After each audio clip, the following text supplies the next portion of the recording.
मेरी पत्नी पूरे बिजनेस और हाई सोसाइटी सर्कल की सबसे चमकदार और दिग्गज महिला थी, जबकि मैं एक ऐसा कैदी बन चुका था जिसे जल्द ही फांसी दी जाने वाली थी। ये सब इसलिए हुआ क्योंकि मेरी पत्नी दिल से मुझे एक बेहद घटिया और जहरीला इंसान मानती थी। हमारी शादी को 7 साल हो चुके थे, लेकिन उसने कभी मुझे अपने करीब तक नहीं आने दिया। इतना ही नहीं, वो अपने पुरुष अधीनस्थ सॉन्ग जेहाओं के साथ हमेशा एक अस्पष्ट और संदिग्ध रिश्ते में रही। मैंने मासूमियत में सोचा था कि कम से कम मैं उसका पति तो हूं, लेकिन इस समय उस ठंडी लोहे की सलाखों के पार बैठी वो खूबसूरत मगर बर्फ जैसी ठंडी महिला बेरमी से बोली, कोर्ट ने आधिकारिक तौर पर हमारे तलाक को मंजूरी दे दी है। अगले महीने मैं सॉन्ग जेहाओं से शादी कर रही हूं। आज मैं सिर्फ तुम्हें ये खबर देने आई हूं। मैं हल्का सा मुस्कुराया। अब तक मैं समझ चुका था कि मैं सच में उसका पति कहलाने के लायक नहीं था। जब मैं 12 साल का था, तब पहली बार 18 वर्षीय लेंग छिंगचियो को देखा था। उसी पल मैं उससे पागलों की तरह प्यार करने लगा, लेकिन अफसोस उसके दिल में मेरे लिए कभी प्यार नहीं था। उस समय सिर्फ उसके साथ रहने की चाह में मैंने एक घिनौना काम किया। एक भव्य पार्टी के बाद, जब वो शराब के नशे में थी और पूरी तरह होश में नहीं थी, तब मैंने जबरदस्ती उसके साथ संबंध बना लिए। घटना के बाद भले ही उसके मन में हजारों आपत्तियां थी, लेकिन हमारे लू परिवार की राजनीतिक और व्यावसायिक ताकत के कारण आखिरकार उसे मजबूर होकर मुझसे शादी करनी पड़ी। उस वक्त मैं सिर्फ 18 साल का था। मैंने बड़ी मासूमियत से सोचा था कि शादी के बाद मैं उसे पूरी तरह अपना बना लूंगा, लेकिन मुझे क्या पता था कि वही शादी मेरी जिंदगी के सबसे भयानक दुस्वप्न की शुरुआत बनेगी। शादी के बाद उसका व्यवहार हमेशा मेरे प्रति ठंडा और बेरुखा रहा, यहां तक कि उसकी आंखों में मेरे लिए गहरी नफरत साफ दिखाई देती थी। मैं चाहे जितनी कोशिश करता, उससे प्यार करता, उसे खुश करने की कोशिश करता, लेकिन वो बर्फ के पहाड़ की तरह कभी नहीं पिघली। बाद में मुझे शक हुआ कि उसका और सॉन्ग जेहाओं का रिश्ता सिर्फ दोस्ती तक सीमित नहीं है। मैं पूरी तरह टूट गया। मैंने कई बार झगड़े किए, सॉन्ग जेहाओं पर हाथ भी उठाया और दोनों को अलग करने की कोशिश की, लेकिन इससे कुछ नहीं बदला। उल्टा वो मुझसे और ज्यादा नफरत करने लगी। मैं असहाय होकर देखता रहा कि दोनों एक दूसरे के और करीब आते जा रहे हैं। बचपन से बिगड़े हुए स्वभाव का होने के कारण एक दिन मैंने गुस्से में अपनी कार सॉन्ग जेहाओं की ओर मोड़ दी। मेरा इरादा उसे मारने का नहीं था, मैं सिर्फ उसे सबक सिखाना चाहता था। लेकिन यही घटना लेंग छिंगचियो और सॉन्ग जेहाओं के रिश्ते को और गहरा करने का कारण बन गई। उस दिन के बाद उसने सचमुच सॉन्ग जेहाओं की परवाह करनी शुरू कर दी, और मैं फिर वही करता रहा। झगड़े, आरोप और हंगामे। आखिरकार वो मुझसे तलाक लेने पर अड़ गई। शादी बचाने के लिए मैंने एक के बाद एक मूर्खतापूर्ण काम किए। मैंने लोगों से सॉन्ग जेहाओं का अपहरण करवाने की कोशिश की, उसे फंसाने की कोशिश की, उसके खिलाफ साजिशें रची, लेकिन हर बार नतीजा उल्टा ही निकला। मैं अपनी शादी नहीं बचा पाया, बल्कि मैंने खुद ही उसे और सॉन्ग जेहाओं को और करीब ला दिया। अंत में जब उसने हर हाल में मुझसे तलाक लेने का फैसला कर लिया, तो मैं पूरी तरह निराश हो गया। मैंने सोचा कि सॉन्ग जेहाओं के साथ मर जाऊंगा। मैं कार लेकर उसे टक्कर मारने निकल पड़ा, लेकिन उसकी किस्मत अच्छी थी। आखिरी पल में किसी ने उसे धक्का देकर बचा लिया। मेरी कार किसी और को जा लगी और मेरा अंजाम जेल, मुकदमा, मौत की सजा। मैं कितना बेवकूफ था। एक ऐसी औरत के लिए जो कभी मेरी थी नहीं, मैंने अपनी पूरी जिंदगी बर्बाद कर दी। सलाखों के उस पार बैठी महिला को देखते हुए मैंने निराशा में आंखें बंद कर ली। दिल इतना टूट चुका था कि जीने की कोई वजह नहीं बची थी। सच तो यह था कि हमेशा से मैं ही एक तरफा प्यार करता रहा था। तभी उसके मुड़कर जाने से पहले मेरी भारी और टूटी हुई आवाज गूंजी, छिंगचियो दीदी। वो मुड़ी। मैंने दर्द भरी मुस्कान के साथ कहा, अगर मुझे पहले से पता होता कि अंजाम ऐसा होगा, तो मैं कभी तुमसे प्यार नहीं करता। अगले ही पल मैंने अचानक आंखें खोल दी। मेरे सामने जेल नहीं, बल्कि अस्पताल का कमरा था। कानों में एक परिचित आवाज पड़ी।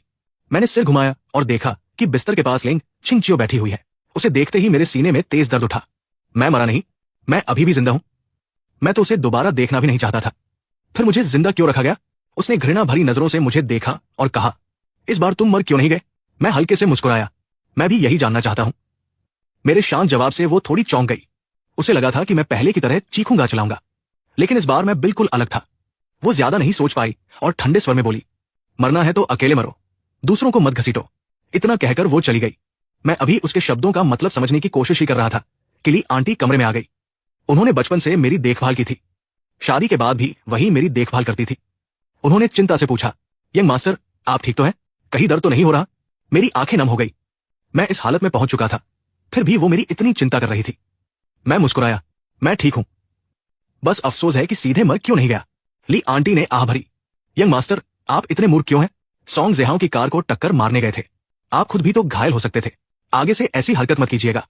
मैं स्तब्ध रह गया। क्या कहा उन्होंने? मैं सॉन्ग जेहाओं की कार से टकराया था? यह तो बहुत पुरानी बात थी। और फिर मेरा सिर बिल्कुल भी दर्द नहीं कर रहा था, जबकि मुझे तो याद था कि मैंने जेल में दीवार से सिर मारकर आत्महत्या की थी। तब दर्द क्यों नहीं हो रहा?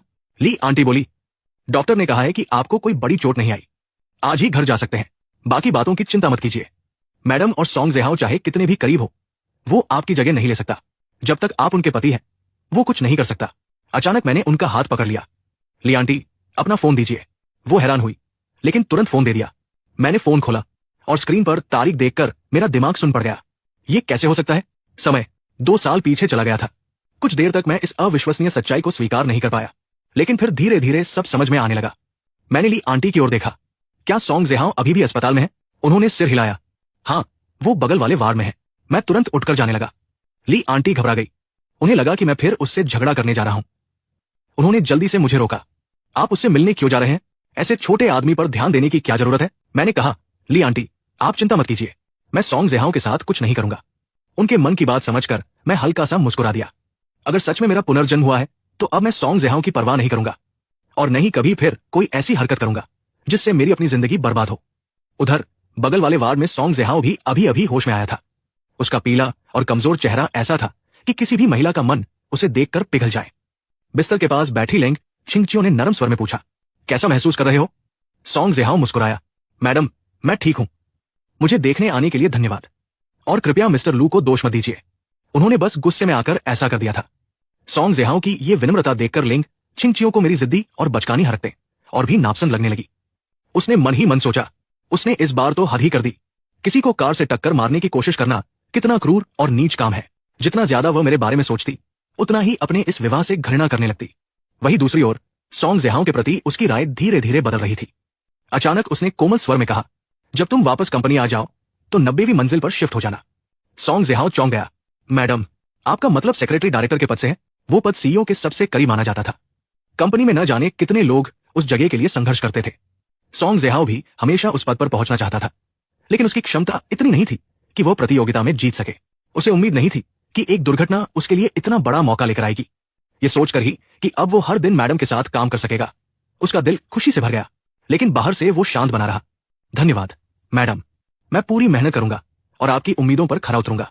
लेंग छिंगचियो ने सिर हिलाया। अच्छी तरह आराम करो, मैं चलती हूं। सॉन्ग जेहाओ उसे ऐसी नजरों से देख रहा था जैसे कोई प्रशंसक अपने आदर्श को देखता है। उसकी आंखों में सम्मान, प्रशंसा और मोह साफ दिखाई दे रहा था, और ऐसी नजरें किसी भी महिला को पसंद आती है।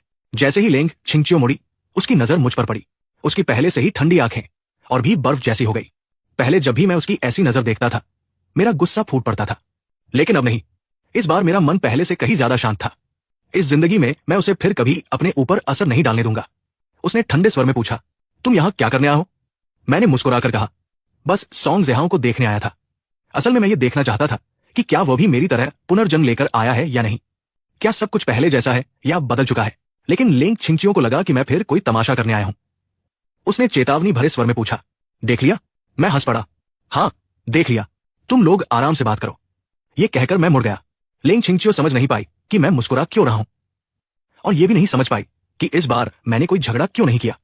इस जन्म में मैंने तो लेंग छिंगचियो को महत्व देना चाहता था, नहीं सॉन्ग जेहाओ को। मैं उन्हें देखना भी नहीं चाहता था।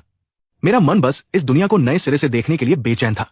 घर लौटकर खाना खाने के बाद मैं बिस्तर पर लेट गया और अपने पिछले जीवन की सारी घटनाओं को याद करने लगा। सोचते सोचते अचानक बाहर कार के इंजन की आवाज सुनाई दी। लेंग छिंगचियो वापस आ गई थी। वो बहुत कम घर आती थी। मुझे लगा था कि आज के बाद शायद वो कभी वापस नहीं आएगी। कुछ ही देर में वो कमरे में दाखिल हुई। मुझे बिस्तर पर जागते हुए देखकर उसके चेहरे का भाव और ठंडा हो गया। वो सिर्फ कुछ सामान लेने आई थी। सामान उठाकर जैसे ही जाने लगी, मैंने उसे रोक लिया। लेंग छिंगचियो, हमें बात करनी है। उसने बेरुखी से पूछा, किस बारे में? फिर व्यंग्य से हंस पड़ी। जिस बारे में तुम बात करना चाहते हो उसमें मेरी कोई दिलचस्पी नहीं है। उसे लगा कि मैं फिर वही पुरानी बातें छेड़ूंगा, सॉन्ग जेहाओ और उसके रिश्ते की। लेकिन मैंने शांत स्वर में कहा, इस बार तुम्हें जरूर दिलचस्पी होगी। मैंने गहरी सांस ली। मैंने फैसला कर लिया है, हमें तलाक ले लेना चाहिए। लेंग छिंगचियो एकदम चौंक गई। उसकी भौहें सिकुड़ गई। अब कौन सा नया खेल खेल रहे हो? मैंने सिर हिलाया। कोई खेल नहीं। तुम मुझे पसंद नहीं करती और मैं भी अब यह रिश्ता जारी नहीं रखना चाहता, इसलिए तलाक ले लेते हैं। आज पूरे दिन मेरे अजीब व्यवहार को देखकर वो पहले ही उलझन में थी। पहले मैंने उसके प्रति उदासीनता दिखाई, अब मैं खुद तलाक मांग रहा था। वो समझ नहीं पा रही थी कि आखिर मेरे दिमाग में चल क्या रहा है। क्या मैं सच में उससे प्यार करना छोड़ चुका हूं? क्या मैं आखिरकार उसे आजाद कर रहा हूं? उसे इस पर यकीन नहीं था। सच कहूं तो किसी को भी नहीं होता, क्योंकि हर कोई जानता था कि मैं बचपन से ही उससे पागलों की तरह प्यार करता आया हूं। वो ठंडी हंसी हंसी। इस बार का नया ड्रामा वाकई दिलचस्प है। पहले उसे पाने के लिए मैं तरह तरह के हथकंडे अपनाता था। कभी कुछ, कभी कुछ। उसका ध्यान खींचने के लिए हर कुछ दिनों में नया तरीका निकालता था। शायद यही पहला तरीका था जिसने सच में उसका ध्यान खींचा था। मैंने थकी हुई आवाज में कहा, मैं मजाक नहीं कर रहा, मैं सचमुच तलाक चाहता हूं। उसकी आंखें और गहरी हो गई। वो धीरे धीरे मेरी ओर बढ़ने लगी। हर कदम के साथ उसके व्यक्तित्व का दबाव और बढ़ता जा रहा था। लेकिन मैं बिना डरे उसकी आंखों में देखता रहा। मेरे चेहरे पर कोई बनावट नहीं थी। फिर भी वो मुझ पर भरोसा नहीं कर सकती थी, क्योंकि उसके अनुसार मैं अभिनय करने में माहिर था। आखिर उसी अभिनय के सहारे मैंने लोगों की सहानुभूति हासिल की थी और उसे मुझसे शादी करने पर मजबूर कर दिया था। मेरे सामने आकर उसने पूछा, तुम सच में तलाक चाहते हो? मैंने बिना झिझक जवाब दिया, पूरी तरह। वो व्यंग्य से मुस्कुराई। मुझे बेवकूफ बनाकर तुम्हें बहुत मजा आता है ना? मैंने सिर हिलाया। मैं तुम्हारे साथ खेल नहीं खेल रहा। अगर तुम्हें यकीन नहीं है तो मैं अभी तलाक के कागजों पर हस्ताक्षर कर देता हूं। मुझे कुछ नहीं चाहिए, न पैसा न संपत्ति, मुझे सिर्फ तलाक चाहिए। उसकी आंखों में सिर्फ ठंडपन और उपहास था। तुम्हें लगता है कि इस समय मैं तलाक के लिए राजी नहीं हो सकती, इसलिए ये चाल चल रहे हो? तभी मुझे एहसास हुआ वो गलत भी नहीं सोच रही थी। इस समय सच में हमारा तलाक होना मुश्किल था। उसकी कंपनी अभी अभी अमेरिका में लिस्ट हुई थी। अगर इस समय कोई बड़ा विवाद खड़ा हो जाता तो कंपनी को भारी नुकसान हो सकता था। मेरे पीछे पूरा लू परिवार खड़ा था। अगर हमारा तलाक सार्वजनिक हो जाता तो दुनिया यही समझती कि लू परिवार और लिंग छिंगचियों के बीच संबंध टूट चुके हैं। इसका सीधा असर उसकी कंपनी के शेयरों पर पड़ता। यही वजह थी कि पिछले जीवन में मुझसे इतनी नफरत करने के बावजूद उसने वर्षों तक तलाक नहीं लिया था। लेकिन इस बार मैं उसके साथ पति पत्नी का रिश्ता नहीं निभाना चाहता था। अगर मैं इस रिश्ते से बाहर ही नहीं निकला तो मेरा पुनर्जन्म बेकार था। मैंने दृढ़ता से कहा, ठीक है, अभी तलाक लेते हैं। घोषणा मत करना, जब तुम्हें सही लगे तब सार्वजनिक कर देना। उसकी नजरें तेज हो गई। और तुम्हारे हिसाब से सही समय कब होगा? मैंने कहा, 1-2 साल बाद, जब तुम्हारी कंपनी अमेरिका में पूरी तरह स्थिर हो जाए तब। मेरी सलाह वाकई बुरी नहीं थी, लेकिन लिंग छिंगचियो कभी जोखिम नहीं उठाती थी। तलाक के बाद बहुत सी चीजें उसके नियंत्रण से बाहर हो सकती थी। उसने ठंडे स्वर में चेतावनी दी, बेकार कोशिश मत करो। तुम इस तरह मुझे धमका नहीं सकते। तुम जो भी करोगे मेरी नजर में सिर्फ एक मस्खरा ही रहोगे। मैंने आंखें घुमा ली। उसे अभी भी लग रहा था कि मैं उसे ब्लैकमेल कर रहा हूं, लेकिन सच तो यह था कि मैं बस उससे छुटकारा चाहता था, क्योंकि अब मैं उससे प्यार नहीं करता था। उसने बिना पलक झपकाए कहा, बहुत अच्छा, आज जो कहा है उसे याद रखना। जब मैं तलाक लेना चाहूंगी तुम्हें बता दूंगी। ये कहकर वो मुड़ी और जाने लगी। मैंने तुरंत उसका हाथ पकड़ लिया। लिंग छिंगचियो, अभी तलाक ले लेते हैं। मैं कसम खाता हूं किसी को नहीं बताऊंगा। मैं तुम्हारा राज छिपा कर रखूंगा। उसने मेरी ओर बर्फ जैसी ठंडी नजरों से देखा। हाथ छोड़ो। फिर तिरस्कार से बोली, तुम खुद को क्या समझते हो? जब चाहो शादी कर लो और जब चाहो तलाक भी। उसने ठंडे स्वर में कहा, तुम्हें क्या लगता है जब तुम्हारा मन करे शादी कर लो और जब मन करे तलाक भी ले लो? आखिर तुम मुझे समझते क्या हो? लिंग छिंगचियो की पूरी जिंदगी उसकी अपनी मर्जी के मुताबिक चली थी। हर चीज उसके नियंत्रण में रहती थी। सिर्फ मैं ही उसकी जिंदगी का ऐसा हिस्सा था जो कभी उसके बस में नहीं आया। मैंने शांत होकर पूछा, बताओ क्या करूं ताकि तुम मुझसे तलाक लेने के लिए तैयार हो जाओ? तुम जो भी शर्त रखोगी मुझे मंजूर होगी। वो ठंडी हंसी हंस पड़ी। कोई भी शर्त? तो अभी जाकर मर जाओ। जिस दिन तुम मरोगे उसी दिन मैं तुरंत तलाक ले लूंगी। उसकी बातें सुनकर मेरी आंखें हल्के से कांप उठीं। इस जन्म में मैंने खुद को उससे दूर करने का फैसला कर लिया था, लेकिन उसके मुंह से इतने निर्दयी शब्द सुनकर भी मेरा दिल दर्द से भर उठा। मैं मानता हूं मैं कभी अच्छा पति नहीं था। मैंने कई ऐसी हरकतें की जिनसे वह मुझसे नफरत करने लगी, लेकिन मेरे प्यार में कभी कोई झूठ नहीं था। मैंने सचमुच उसे पूरे दिल से चाहा था। और सबसे बड़ी बात, मैंने कभी उसे सच में नुकसान नहीं पहुंचाया। पिछले जन्म में मैं कितना मूर्ख था। मैं समझ ही नहीं पाया कि वह कितनी ठंडी और भावनाहीन इंसान है। इस जन्म में मुझे हर हाल में उससे दूर होना होगा। मैंने उसकी आंखों में देखते हुए एक एक शब्द साफ कहा, लिंग छिंगचियो, पहले जो कुछ भी हुआ उसमें गलती मेरी थी। मैंने तुम्हारे साथ बहुत गलत किया, लेकिन अब मैं सिर्फ इतना चाहता हूं कि हम दोनों एक दूसरे को आजाद कर दें। मैं कसम खाता हूं तलाक के बाद किसी को भी इसकी खबर नहीं दूंगा। इसे कब सार्वजनिक करना है इसका फैसला पूरी तरह तुम्हारा होगा। मुझे लगा इतनी बात सुनने के बाद शायद वो मान जाएगी। आखिर सबसे ज्यादा तलाक तो वही चाहती थी। लेकिन वो धीरे धीरे मेरे करीब आई। उसकी आवाज में खतरे की ठंडक थी। सच सच बताओ, आखिर तुम्हारे दिमाग में चल क्या रहा है? मैंने सिर हिलाया। कुछ भी नहीं। वो हल्का सा मुस्कुराई, लेकिन उसकी मुस्कान बर्फ से भी ज्यादा ठंडी थी। कोई बात नहीं, तुम जो भी चाल चल रहे हो उसका कोई फायदा नहीं होगा। आज के बाद मेरे सामने कोई नया खेल खेलने की कोशिश मत करना। इतना कहकर वो मुड़ी और चली गई। मैंने सिर पकड़ लिया। ये सब मेरी ही गलती थी। पहले मैं उससे इस कदर प्यार करता था कि अब उसे मेरी किसी भी बात पर भरोसा नहीं रहा। उसे लगता था कि मैं जो भी करता हूं सिर्फ उसे पाने के लिए करता हूं। यहां तक कि अगर मैं सच में तलाक चाहता हूं तो भी उसे यही लगता है कि मैं किसी नए तरीके से उसे परेशान करना चाहता हूं। कभी मैंने उसे पाने के लिए हर संभव कोशिश की थी, और अब उसी से तलाक लेने के लिए मुझे फिर उतनी ही मेहनत करनी पड़ रही थी। क्या इससे बड़ी विडंबना हो सकती है? मेरे दादाजी सेना में बहुत ऊंचे पद पर रह चुके थे। लोग उन्हें सम्मान से जनरल लू कहते थे। लू परिवार का राजनीतिक और व्यावसायिक दोनों क्षेत्रों में जबरदस्त प्रभाव था, इसलिए मैं असली मायनों में एक बड़े खानदान का वारिस था। लेंग छिंगचियो का परिवार भी कम ताकतवर नहीं था। फर्क बस इतना था कि उनका पूरा ध्यान व्यापार पर था। आज उसका बिजनेस साम्राज्य पूरे सी सिटी का नंबर एक समूह बन चुका था। मैं जानता था कि उसकी काबिलियत असाधारण है। बहुत जल्द वह अपने साम्राज्य को पूरी दुनिया तक पहुंचा देगी। उस दिन वो पूरे चीन की सबसे प्रभावशाली और सबसे मूल्यवान महिला बन जाएगी। फिलहाल किसी तरह मैं अभी भी उसके लायक माना जा सकता था, लेकिन उस मुकाम पर पहुंचने के बाद मैं उसके बराबर कभी नहीं रह पाऊंगा। शायद उस समय उसके योग्य सिर्फ कोई राजकुमार ही होगा, लेकिन फिर भी इतनी महान महिला आखिरकार एक साधारण आदमी सोंग ज़ेहाओ से शादी करेगी। यही साबित करने के लिए काफी था कि दोनों का प्यार सच्चा था। मैंने मन ही मन फैसला कर लिया, इस बार मैं उन दोनों को मिलाऊंगा। लेकिन अभी नहीं, मैं इंतजार करूंगा जब तक लेंग छिंगचियो सचमुच सोंग ज़ेहाओ से प्यार नहीं करने लगती। तभी वो खुशी खुशी मुझे तलाक देगी। अगली सुबह मैं लू परिवार की पुरानी हवेली पहुंचा। दादाजी को देखते ही मेरी आंखें भर आई। दादाजी, मैंने भर्राई हुई आवाज में पुकारा। मुझे देखकर उनके चेहरे पर तुरंत मुस्कान खिल उठी। उन्होंने प्यार से पूछा, आ गए मेरे बच्चे? मैंने बात बदलते हुए कहा, दादाजी, आज मेरा कोई काम नहीं है, आज पूरा दिन आपके साथ बिताऊं। मेरी बात सुनकर उनका चेहरा खुशी से चमक उठा। उन्होंने तुरंत सिर हिलाया। अगर मेरा पोता खुद मेरे साथ समय बिताना चाहता है तो इससे बड़ी खुशी मेरे लिए क्या होगी? दादाजी को इतना खुश देखकर मेरा दिल अपराध बोध से भर गया। पिछले जन्म में मैं सचमुच बहुत बड़ा नालायक पोता था। मैंने कभी उनके साथ समय नहीं बिताया। मैं बचपन से ही चंचल और घर से बाहर रहने वाला इंसान था। लेकिन आज मैं पूरे दिन चुपचाप उनके साथ रहा। हमने आंगन में बैठकर शतरंज खेली, फिर बगीचे के मंडप में बैठकर चाय पी और लंबी बातें की। यहां तक कि उनके साथ पुराने क्लासिक नाटक भी बड़े ध्यान से देखे। मेरा ये बदला हुआ व्यवहार देखकर दादाजी को भी अजीब लगने लगा। आखिर उन्होंने पूछ ही लिया, ज़ेचुआन, सच बताओ, बाहर फिर कोई बड़ी मुसीबत खड़ी कर दी है क्या? उन्हें ऐसा इसलिए लगा क्योंकि पहले जब भी मैं कोई बड़ी गलती करता था, घर लौटकर अचानक बहुत आज्ञाकारी और संस्कारी बन जाता था। मैं उनकी चिंता समझ गया। मुस्कुराकर बोला, दादाजी, इस बार सच में ऐसा कुछ नहीं हुआ। बस आपकी बहुत याद आ रही थी, इसलिए सोचा थोड़ा समय आपके साथ बिताऊं। उन्होंने मुझे गौर से देखा। सच, इस बार कोई मुसीबत नहीं खड़ी की? मैंने तुरंत हाथ उठाकर कहा, मैं कसम खाता हूं, इस बार मैंने कोई परेशानी नहीं खड़ी की। मेरी गंभीरता देखकर आखिरकार उन्हें यकीन हो गया। उन्होंने संतोष की सांस ली।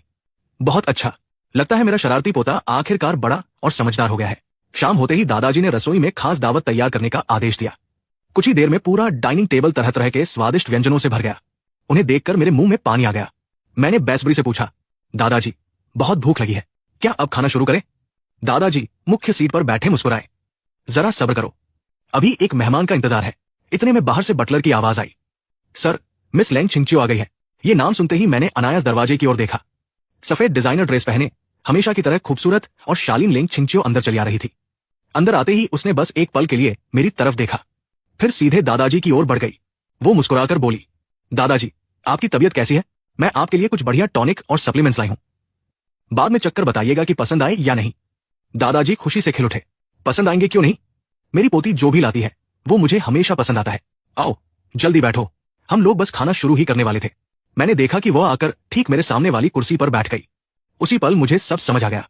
आज उसका अचानक इस घर आना कोई संयोग नहीं था। जरूर दादाजी ने उसे खुद फोन करके बुलाया होगा। वो बस चाहते थे कि परिवार के साथ एक साधारण डिनर के बहाने हम दोनों के रिश्ते में आई दूरियां कुछ कम हो जाए। दादाजी बस यही चाहते थे कि हम दोनों पति पत्नी के बीच जमी बर्फ कुछ तो पिघले। लेकिन उन्हें क्या पता, समस्या ये नहीं थी कि मैं रिश्ता सुधारना चाहता हूं या नहीं। असल समस्या ये थी कि लेंग छिंगचियो दिल से ही मुझसे कोई रिश्ता रखना नहीं चाहती थी। जब भी वो मुझे देखती, उसकी आंखों की ठंडक इतनी भारी होती कि मुझे सांस लेना तक मुश्किल लगने लगता। खाने की मेज पर दादाजी ने हम दोनों को देखा। हम एक दूसरे के सामने बैठे थे, लेकिन ऐसा लग रहा था जैसे दो अजनबी हों। उन्होंने जानबूझकर गंभीर चेहरा बनाकर मुस्कुराते हुए पूछा, तुम दोनों को आज क्या हो गया है? ज़ेचुआन, सच सच बता, क्या फिर से कोई ऐसी हरकत कर दी जिससे छिंगचियो नाराज हो गई? मैं बिल्कुल नहीं चाहता था कि बात इस तरफ बढ़े। जल्दी से बात बदलते हुए बोला, दादाजी, आप भी ना, इतना मत सोचिए। मुझे तो बस इतनी भूख लगी है कि पेट में चूहे दौड़ रहे हैं। पहले खाना खा लेने दीजिए। मेरी बात सुनकर दादाजी जोर से हंस पड़े। अच्छा अच्छा, चलो अब सब लोग खाना शुरू करो।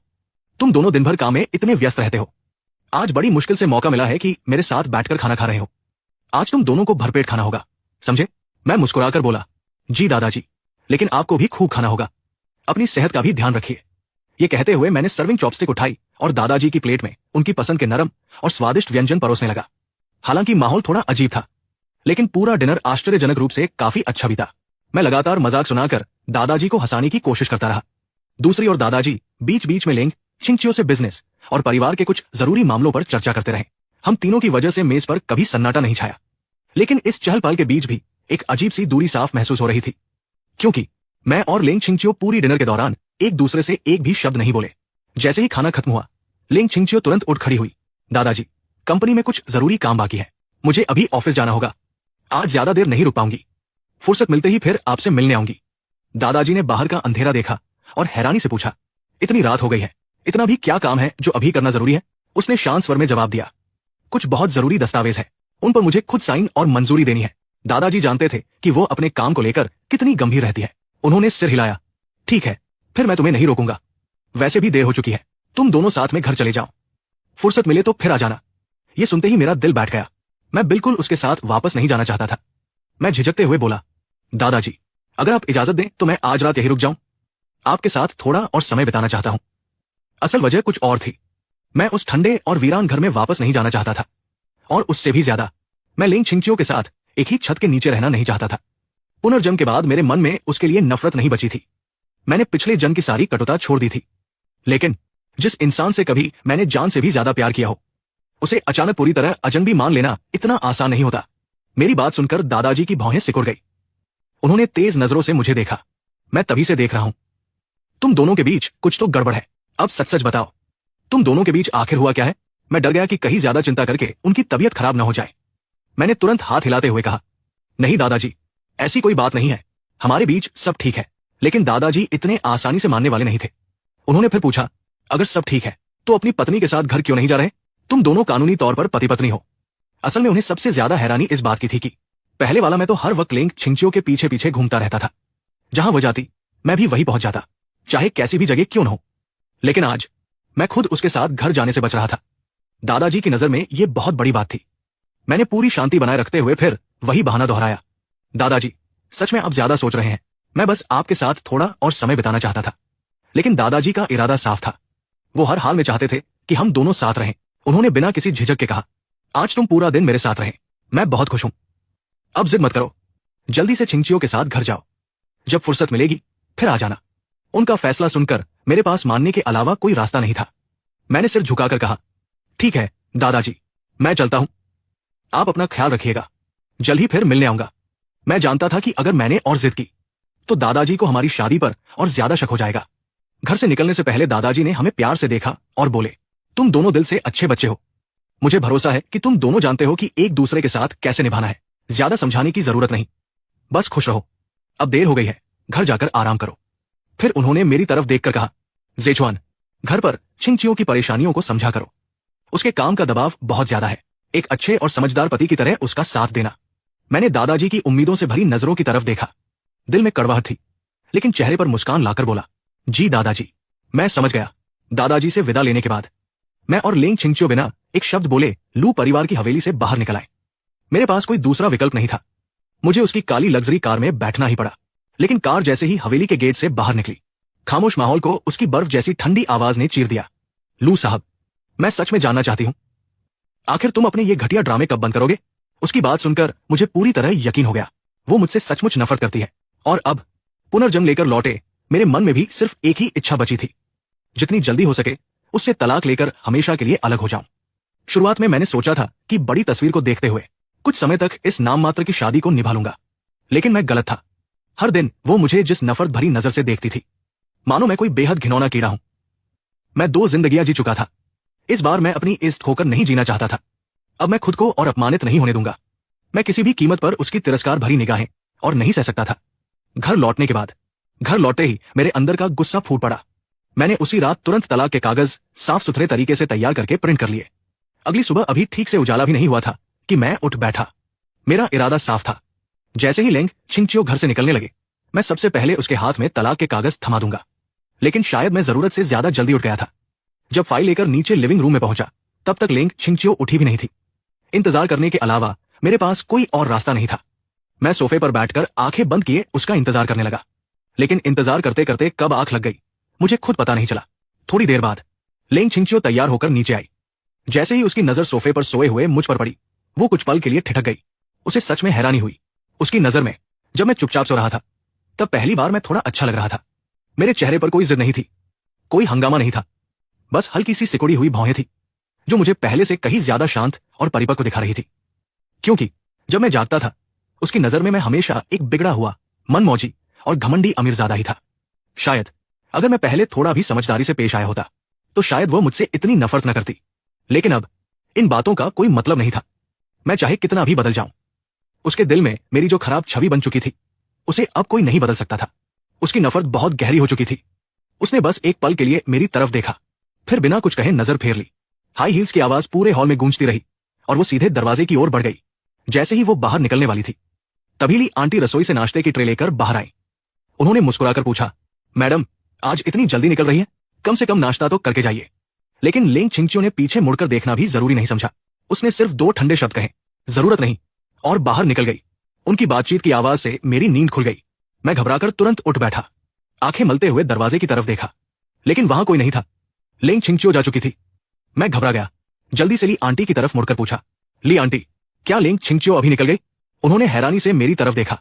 हाँ यंग मास्टर, मैडम तो अभी अभी गई है। इतनी घबराहट क्यों है? क्या कोई बहुत जरूरी बात करनी है उनसे? उनकी बात सुनते ही मुझे सब समझ आ गया। अभी थोड़ी देर पहले उन्होंने जानबूझकर ऊंची आवाज में नाश्ते वाली बात कही थी, ताकि मेरी नींद खुल जाए। वो मेरी मदद करना चाहती थी। मैंने उन्हें धन्यवाद कहने का भी समय नहीं लिया। कल रात तैयार किए हुए तलाक के कागज उठाए और हवा की तरफ बाहर भाग पड़ा। जैसे ही मैं हांफता हुआ बंगले के बाहर पहुंचा, मेरी नजर गेट के पास खड़ी एक काली लग्जरी कार पर पड़ी। मैंने शीशे के अंदर झांका और अगले ही पल चौंक गया। ड्राइविंग सीट पर बैठा आदमी सॉन्ग ज़ेहाओ था। कल तक जो अस्पताल के बिस्तर पर पड़ा था, आज वो शानदार फिटिंग वाले महंगे सूट में बैठा था। उसका सीधा सादा लेकिन आकर्षक व्यक्तित्व उस सूट में और भी निखर कर सामने आ रहा था। कुछ पल के लिए मैं हैरान रह गया। अभी अभी अस्पताल से छुट्टी मिली है और सुबह सुबह वो मेरे घर क्या कर रहा है? लेकिन अगले ही पल मुझे जवाब मिल गया। अब वो लेंग छिंगचियो का सबसे भरोसेमंद निजी सचिव बन चुका था। एक निजी सचिव का अपनी बॉस को घर से लेकर ऑफिस जाना पूरी तरह सामान्य बात थी। मैंने मन ही मन कड़वी हंसी हंसी। अब समझ में आता है लेंग छिंगचियो आखिर उससे इतना प्यार क्यों करने लगी थी। सॉन्ग ज़ेहाओ मेहनती था, जिम्मेदार था और हर काम बेहद सोच समझ कर करता था। उसके जैसे इंसान के सामने मैं सचमुच एक बिगड़ा हुआ अमीरजादा ही लगता था। बचपन से मिली हर जिद, हर घमंड, हर लापरवाही सब और भी बदसूरत दिखाई देती थी। पिछले जन्म में हमारे बीच जो कुछ हुआ था, उसके बाद इस जन्म में मैंने फैसला किया था कि मैं सॉन्ग ज़ेहाओ से कभी दुश्मनी नहीं रखूंगा, न उसे नुकसान पहुंचाऊंगा, न उसके रास्ते में आऊंगा। लेकिन जब आज मैंने उसे इतनी करीब से देखा, तो दिल में फिर भी एक हल्का सा दर्द उठ ही गया, एक अजीब सी कसक, जिसे मैं चाहकर भी पूरी तरह मिटा नहीं पाया। मैंने मन ही मन लंबी सांस ली। तुम दोनों आखिर कब साथ आओगे? जल्दी से अपने प्यार का इजहार करो और शादी कर लो। मैंने मन ही मन कसम खाई, जिस दिन ये दोनों खुलकर अपने रिश्ते का ऐलान करेंगे। मैंने मन ही मन कसम खाई, जिस दिन ये दोनों खुलकर अपने रिश्ते का ऐलान करेंगे, उस दिन मैं पूरे शहर की सबसे महंगी और बेहतरीन शैंपेन खरीदूंगा, बोतल खोलकर जी भरकर जश्न मनाऊंगा, क्योंकि उसी दिन मैं इस दुस्वप्न जैसी शादी से हमेशा के लिए आजाद हो जाऊंगा। मैं वही खड़ा कार की खिड़की से सॉन्ग ज़ेहाओ को देख रहा था। शायद उसे मेरे देखने का एहसास हो गया। वो अचानक मुड़ा और उसकी नजर सीधे मुझ पर पड़ी। मुझे इतनी सुबह हाथ में फाइल लेकर बाहर खड़ा देखकर वो साफ तौर पर चौंक गया। उधर पीछे की सीट पर बैठी लेंग छिंगचियो आंखें बंद करके आराम कर रही थी। सॉन्ग ज़ेहाओ के चेहरे का बदला हुआ भाव देखकर उसने भी उसकी नजर का पीछा किया। जैसे ही उसने मुझे देखा, उसकी खूबसूरत आंखें तुरंत सतर्क हो गई। उसे लगा मैं फिर कोई नया तमाशा करने आया हूं। उसकी नजर से नजर मिलते ही मेरा ध्यान वापस वर्तमान में आ गया। तभी मुझे अपना असली मकसद याद आया।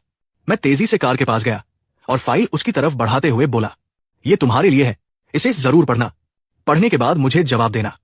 असल में मैं कहना चाहता था कि इसमें तलाक के कागज है, लेकिन हमारे तलाक की बात फिलहाल किसी और को पता नहीं चलनी चाहिए थी, इसलिए मैंने सिर्फ इतना ही कहा। लेंग छिंगचियो ने ठंडे स्वर में पूछा, क्या है इसमें? मैंने मुस्कुराकर कहा, पढ़ोगी तो खुद समझ जाओगी, लेकिन इसे सिर्फ तुम ही पढ़ना। मैंने जबरदस्ती फाइल उसके हाथ में थमा दी, फिर मुड़कर चला गया। चलते चलते भी बार बार यही कहता रहा, याद से जवाब देना। लेंग छिंगचियो ने हल्का सा भौहें सिकोड़ ली। वो समझ नहीं पा रही थी कि आखिर मैं क्या करना चाहता हूं, लेकिन उसने कुछ पूछा नहीं। कार आगे बढ़ गई। ऑफिस पहुंचने के बाद जब वो कार से उतरी तो उसकी नजर एक बार फिर उस फाइल पर पड़ी। कुछ पल सोचने के बाद वो उसे अपने साथ अंदर ले गई, लेकिन ऑफिस पहुंचते ही काम का ढेर उसका इंतजार कर रहा था। वो लगातार मीटिंग और फाइलों में उलझी रही। और देखते ही देखते मेरी दी हुई फाइल पूरी तरह उसके दिमाग से निकल गई। मैं पूरे दिन उसके जवाब का इंतजार करता रहा, लेकिन कोई जवाब नहीं आया। क्या वो अब भी तलाक के लिए तैयार नहीं है? मैंने तो समझौते में सब कुछ साफ साफ लिख दिया था। मैंने ये तक लिख दिया था कि मैं कभी भी हमारे तलाक की बात किसी को नहीं बताऊंगा। अगर मैंने वादा तोड़ा तो मैं उसे 10 करोड़ युआन, लगभग 1 करोड़ RMB का हर्जाना दूंगा। मेरे पास तो इतने पैसे थे ही नहीं, और लू परिवार भी मेरे लिए इतनी बड़ी रकम कभी नहीं देता, इसलिए मैं वादा तोड़ने की हिम्मत भी नहीं कर सकता था। इतनी बड़ी गारंटी देने के बाद उसे मुझ पर भरोसा हो जाना चाहिए था। शाम को लेंग छिंगचियो घर लौटी। जैसे ही वो अंदर आई, मैं तुरंत उसके पास पहुंच गया। जो फाइल मैंने दी थी उसे पढ़ लिया। वो कुछ पल सोचती रही, फिर जैसे उसे अचानक याद आया कि मैंने उसे कोई फाइल दी थी। उसका चेहरा देखकर ही मुझे समझ आ गया, उसने उसे खोला तक नहीं था। मैंने हैरानी से पूछा, तुमने देखा भी नहीं? वो बिना जवाब दिए सीधे स्टडी रूम की तरफ बढ़ गई। बस इतना कहा। समय नहीं मिला। मैं उसके पीछे पीछे चल पड़ा। मैंने कितनी बार कहा था कि जरूर पढ़ना, एक बार देख लेने में कितना समय लगता है। वो व्यंग्य से मुस्कुराई। मेरा समय इतना सस्ता नहीं है कि तुम्हारी बातों पर बर्बाद करूं। उसके लिए हर मिनट की कीमत थी, और वो अपना 1 सेकंड भी मुझ पर खर्च नहीं करना चाहती थी। पहले भी वो अक्सर मुझे इसी तरह ठुकराती थी। अगर कोई संत भी मेरी जगह होता तो उसका भी दिल दुख जाता। मैंने गहरी सांस लेकर कहा, उसमें तलाक के कागज है, अगर तुम पढ़ लेती तो यकीनन तलाक के लिए मान जाती। खैर, अगर नहीं पढ़ा तो कोई बात नहीं, मैं अभी नई कॉपी निकाल देता हूं। यह सुनते ही उसका चेहरा बर्फ जैसा ठंडा हो गया। उसकी आंखें किसी तेज धार वाले चाकू की तरह मुझ पर टिक गई। तलाक? तुम्हें इसी समय यह ड्रामा करना था? उसे यकीन था कि मैं जानबूझकर कंपनी के इस नाजुक दौर में उसे परेशान कर रहा हूं। उसे बिल्कुल भरोसा नहीं था कि मैं सच में तलाक चाहता हूं। उसके हिसाब से मैं बस ये जानता था कि वो अभी तलाक नहीं दे सकती, इसलिए मैं जानबूझकर ये चाल चल रहा था। मैंने तुरंत सफाई दी, ऐसी बात नहीं है, पहले कागज पढ़ लो, तब समझ जाओगी कि मैं सचमुच गंभीर हूं। और मैं वादा करता हूं, इससे तुम्हारे काम पर जरा भी असर नहीं पड़ेगा। वो ठंडी हंसी हंस पड़ी। मुझ पर असर नहीं पड़ेगा? मुझे तो साफ दिख रहा है कि तुम मुझे धमका रहे हो। इतने साल तलाक नहीं चाहिए था, और अब जब मेरी कंपनी सबसे अहम दौर में है तभी तुम्हें तलाक चाहिए? क्या तुम्हें लगता है कि इस तरह तुम मुझे मजबूर कर लोगे? मैंने फिर समझाने की कोशिश की। नहीं, मैं सच में तुम्हें धमका नहीं रहा, मैं सचमुच तलाक चाहता हूं। लेकिन उसकी आंखों में सिर्फ चेतावनी थी। मेरे अंदर बेबसी भर गई। मैंने थके हुए स्वर में पूछा, आखिर तुम यकीन क्यों नहीं करती कि मैं सच में तलाक चाहता हूं? उसने कोई जवाब नहीं दिया, बस होठों पर तिरस्कार भरी मुस्कान आई। ठीक है, जिस दिन मैं खुद तलाक मांगूंगी उस दिन अपनी आज की बातें भूल मत जाना। यानी फिलहाल तलाक होना नामुमकिन था, लेकिन शायद ज्यादा समय नहीं लगेगा।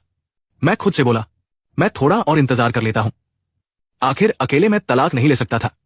जब तक वो राजी न हो कुछ नहीं हो सकता था। असल में इंतजार करना मेरे लिए मुश्किल नहीं था।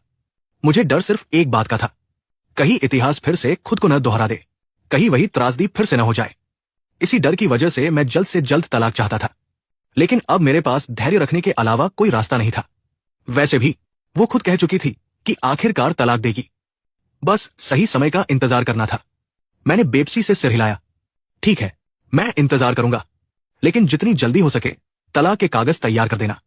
और मैं एक बार फिर साफ कह रहा हूं, मैंने गंभीर स्वर में कहा, मैं सचमुच तलाक लेना चाहता हूं। इतना कहकर मैं मुड़ गया और स्टडी रूम से बाहर निकल गया। लिंग छिंगचियो मेरी जाती हुई पीठ को देर तक देखती रही। उसके चेहरे पर पहली बार उलझन साफ दिखाई दे रही थी। उसके मन में एक ही सवाल घूम रहा था, क्या इस बार यह सचमुच गंभीर है? लेकिन उसे समझ नहीं आ रहा था कि मैं अचानक तलाक पर इतना क्यों अड़ा हुआ हूं। आखिर पिछले 3 सालों से वो मुझे लगातार ठुकराती रही थी। उसने कभी मुझे अच्छा चेहरा नहीं दिखाया, फिर भी मैंने कभी हार नहीं मानी। अब अचानक मेरा मन कैसे बदल गया? उसे ये सब किसी चमत्कार से कम नहीं लग रहा था। लेकिन चाहे मेरी वजह कुछ भी हो, अगर मैं सच में तलाक चाहता हूं तो उसके लिए इससे अच्छी बात और क्या हो सकती थी। उसने मन ही मन फैसला किया, जैसे ही ये मुश्किल दौर खत्म होगा वो तुरंत मुझसे तलाक ले लेगी। लेकिन अगले ही दिन सब कुछ उलट पुलट हो गया। सुबह ऑफिस पहुंचने से पहले ही लिंग छिंगचियो को खबर मिल गई। उसके तलाक की बात इंटरनेट पर वायरल हो चुकी थी। यहां तक कि तलाक के समझौते की पूरी कॉपी भी ऑनलाइन लीक हो गई थी। अब लगभग हर कोई जान चुका था कि वो अपने पति से तलाक लेने वाली है। ऑफिस जाते समय उसका फोन लगातार बजता रहा। हर कॉल पर वही सवाल था, क्या तलाक की खबर सच है? आखिरकार परेशान होकर उसने फोन ही बंद कर दिया। ऑफिस पहुंचते ही वो तेज कदमों से अंदर गई। उसके पीछे 7-8 सहायक और सचिव चल रहे थे। उसने बर्फ जैसे ठंडे स्वर में पूछा, आखिर ये सब हुआ कैसे? उसकी तीखी नजर देखकर सबके चेहरे का रंग उड़ गया। वैसे भी वो बिना गुस्सा किए ही लोगों पर दबाव बना देती थी, और जब सच में नाराज हो जाए तो कोई भी उसके सामने बोलने की हिम्मत नहीं करता था। पूरा कमरा खामोश हो गया। तभी मुख्य सचिव सॉन्ग जेहाओ आगे बढ़ा। मैडम, ये हमारी लापरवाही थी। कल आपकी मेज पर रखा हुआ फाइल बैग गलती से खुल गया था। उसी में हमें तलाक का समझौता मिला, लेकिन मैंने साफ निर्देश दिए थे कि यह बात किसी भी हालत में बाहर नहीं जानी चाहिए। दरअसल कल लेंग छिंगचियो ऑफिस से जल्दी निकल गई थी। उसके जाने के बाद भी कई सचिव ऑफिस में मौजूद थे।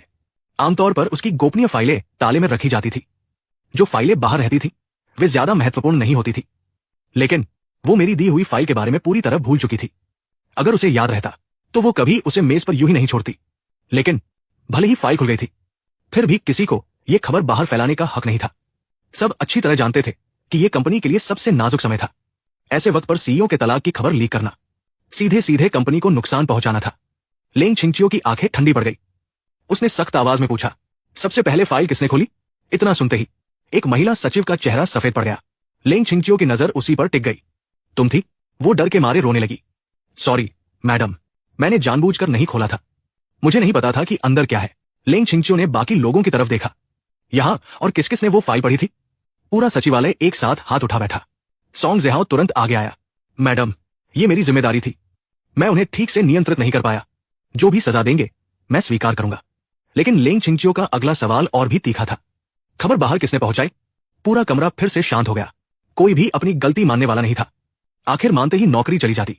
लेंग छिंगचियो ने ठंडे स्वर में कहा, सब लोग बाहर जाओ। मैं तुम्हें आधा घंटा देती हूं। जो भी खुद आकर सच बताएगा उसे शायद कम सजा मिले, लेकिन अगर आधे घंटे बाद भी कोई सामने नहीं आया तो तुम सबको नौकरी से निकाल दिया जाएगा। सॉन्ग जेहाओ बाकी सभी सचिवों को लेकर बाहर निकल गया। जैसे ही ऑफिस का दरवाजा बंद हुआ, सबके चेहरे पर घबराहट साफ दिखाई देने लगी। एक सचिव बोला, डायरेक्टर सॉन्ग, हमने सच में ये खबर बाहर नहीं भेजी। बाकी सभी ने भी तुरंत हामी भर दी। सॉन्ग जेहाओ गंभीर स्वर में बोला, अगर तुम लोगों ने नहीं किया तो फिर किसने किया? जो भी है वो यही हम लोगों में से कोई है। बेहतर होगा कि वो खुद जाकर सच बता दे। हो सकता है मैडम सजा कम कर दे।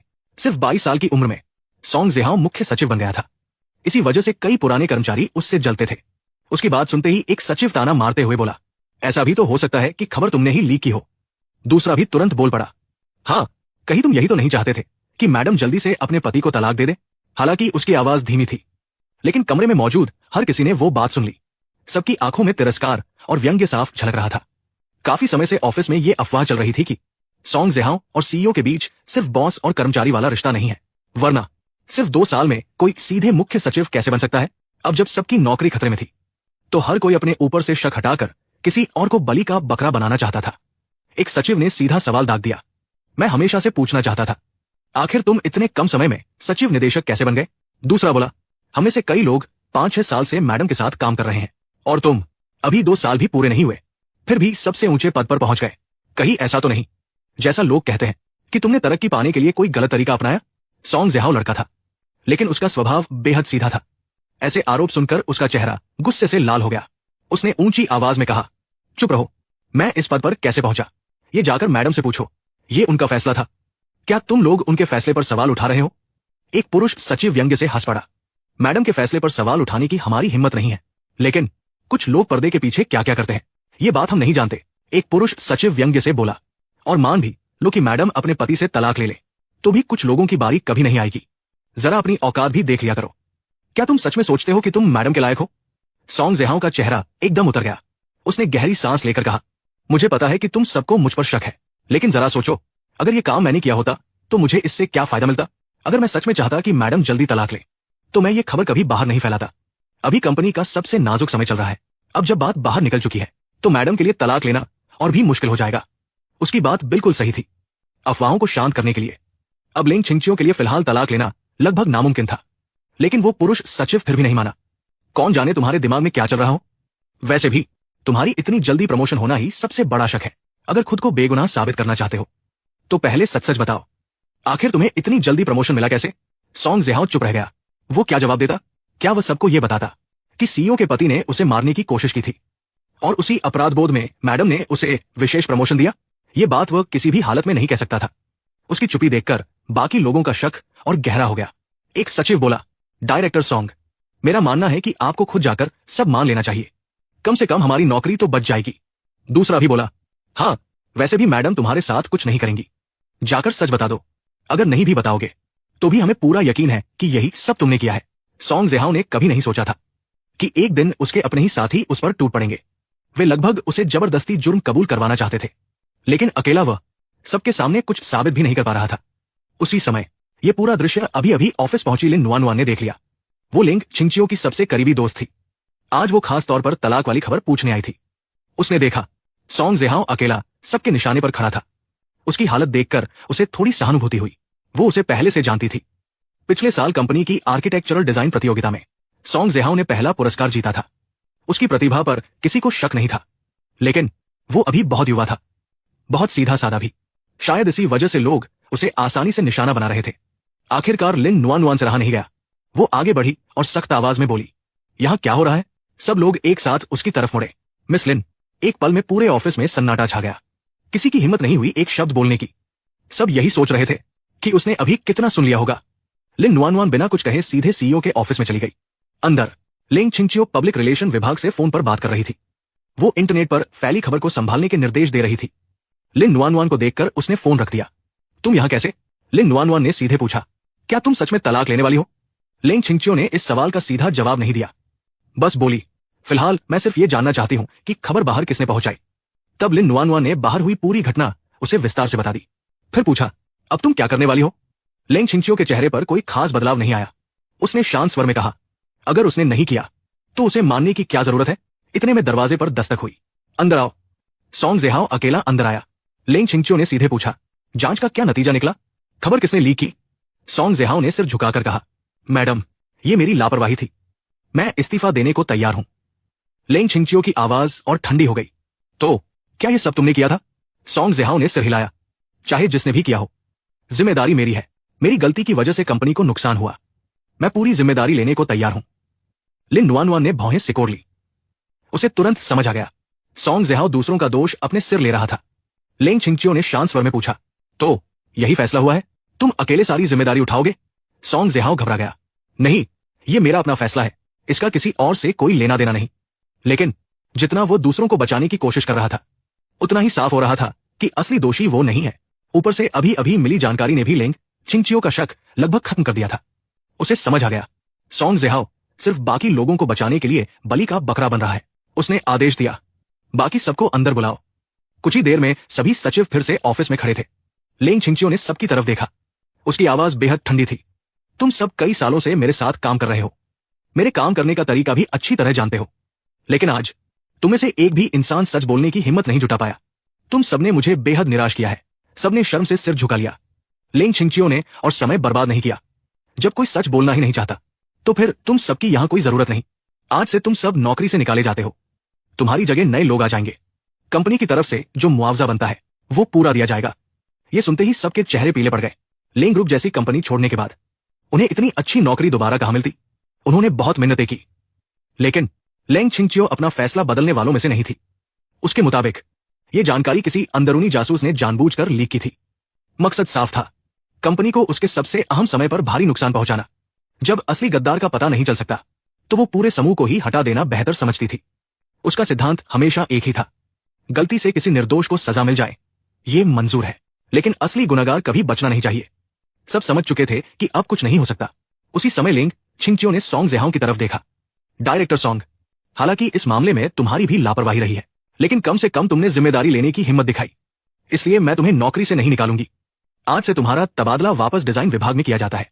कोई आपत्ति है? सॉन्ग जेहाओ ने तुरंत सिर उठाया। उसकी आंखों में राहत साफ दिखाई दे रही थी।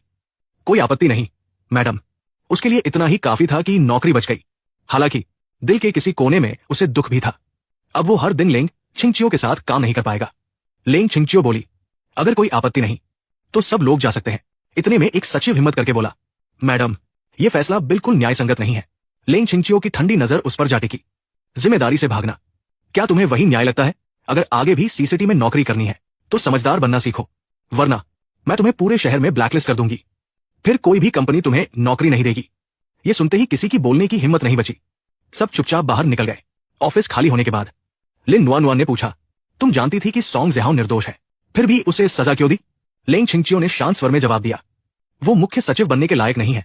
लिन नुआनुआन हैरान रह गई। अगर लायक नहीं था तो उसे उस पद पर रखा ही क्यों? लिंग छिंगचियो ने धीमे स्वर में कहा, उस समय मुझे उस पर तरस आ गया था। मैं उसकी भरपाई करना चाहती थी, लेकिन अब समझ में आ गया है वो इस पद के लिए उपयुक्त नहीं है। उसे डिजाइन विभाग में वापस भेजना ही बेहतर है। उसने मन ही मन खुद को भी डांटा। सिर्फ थोड़ी सी सहानुभूति में आकर उसे अपने सबसे करीबी पद पर लाना, यही उसकी सबसे बड़ी गलती थी।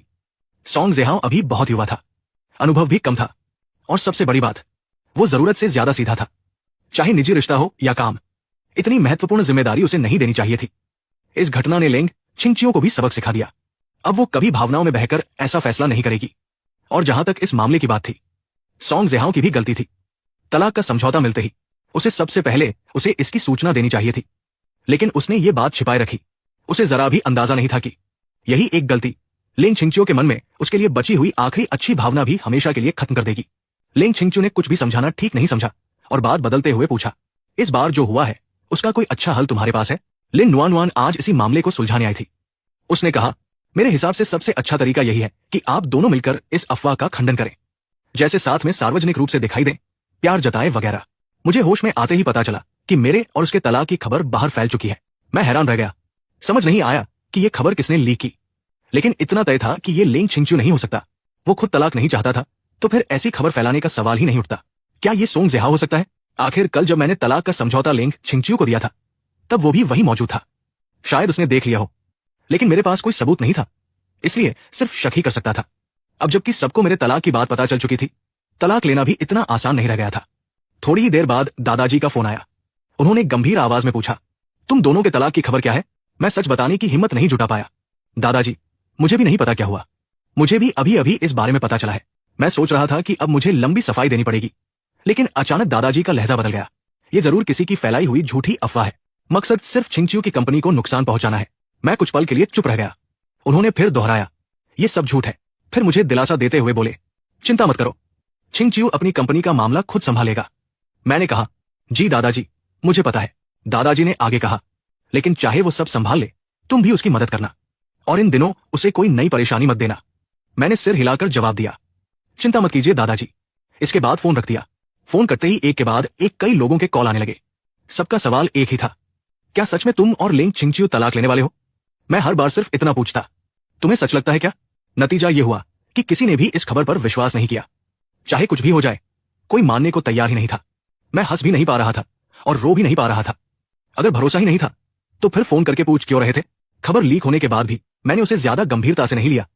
मुझे बिल्कुल चिंता नहीं थी कि लेंग छिंगचियो की कंपनी को इससे कोई बड़ा नुकसान होगा। इतनी छोटी समस्या उसके लिए कुछ भी नहीं थी। ऊपर से जब कोई इस अफवाह पर यकीन ही नहीं कर रहा था, तो मुझे और भी निश्चिंतता थी। लेंग छिंगचियो ने भी मुझे फोन करके कुछ नहीं कहा, इसलिए मैंने भी इस मामले में उससे खुद संपर्क नहीं किया। असल में ये उसके लिए कोई बड़ी बात नहीं थी।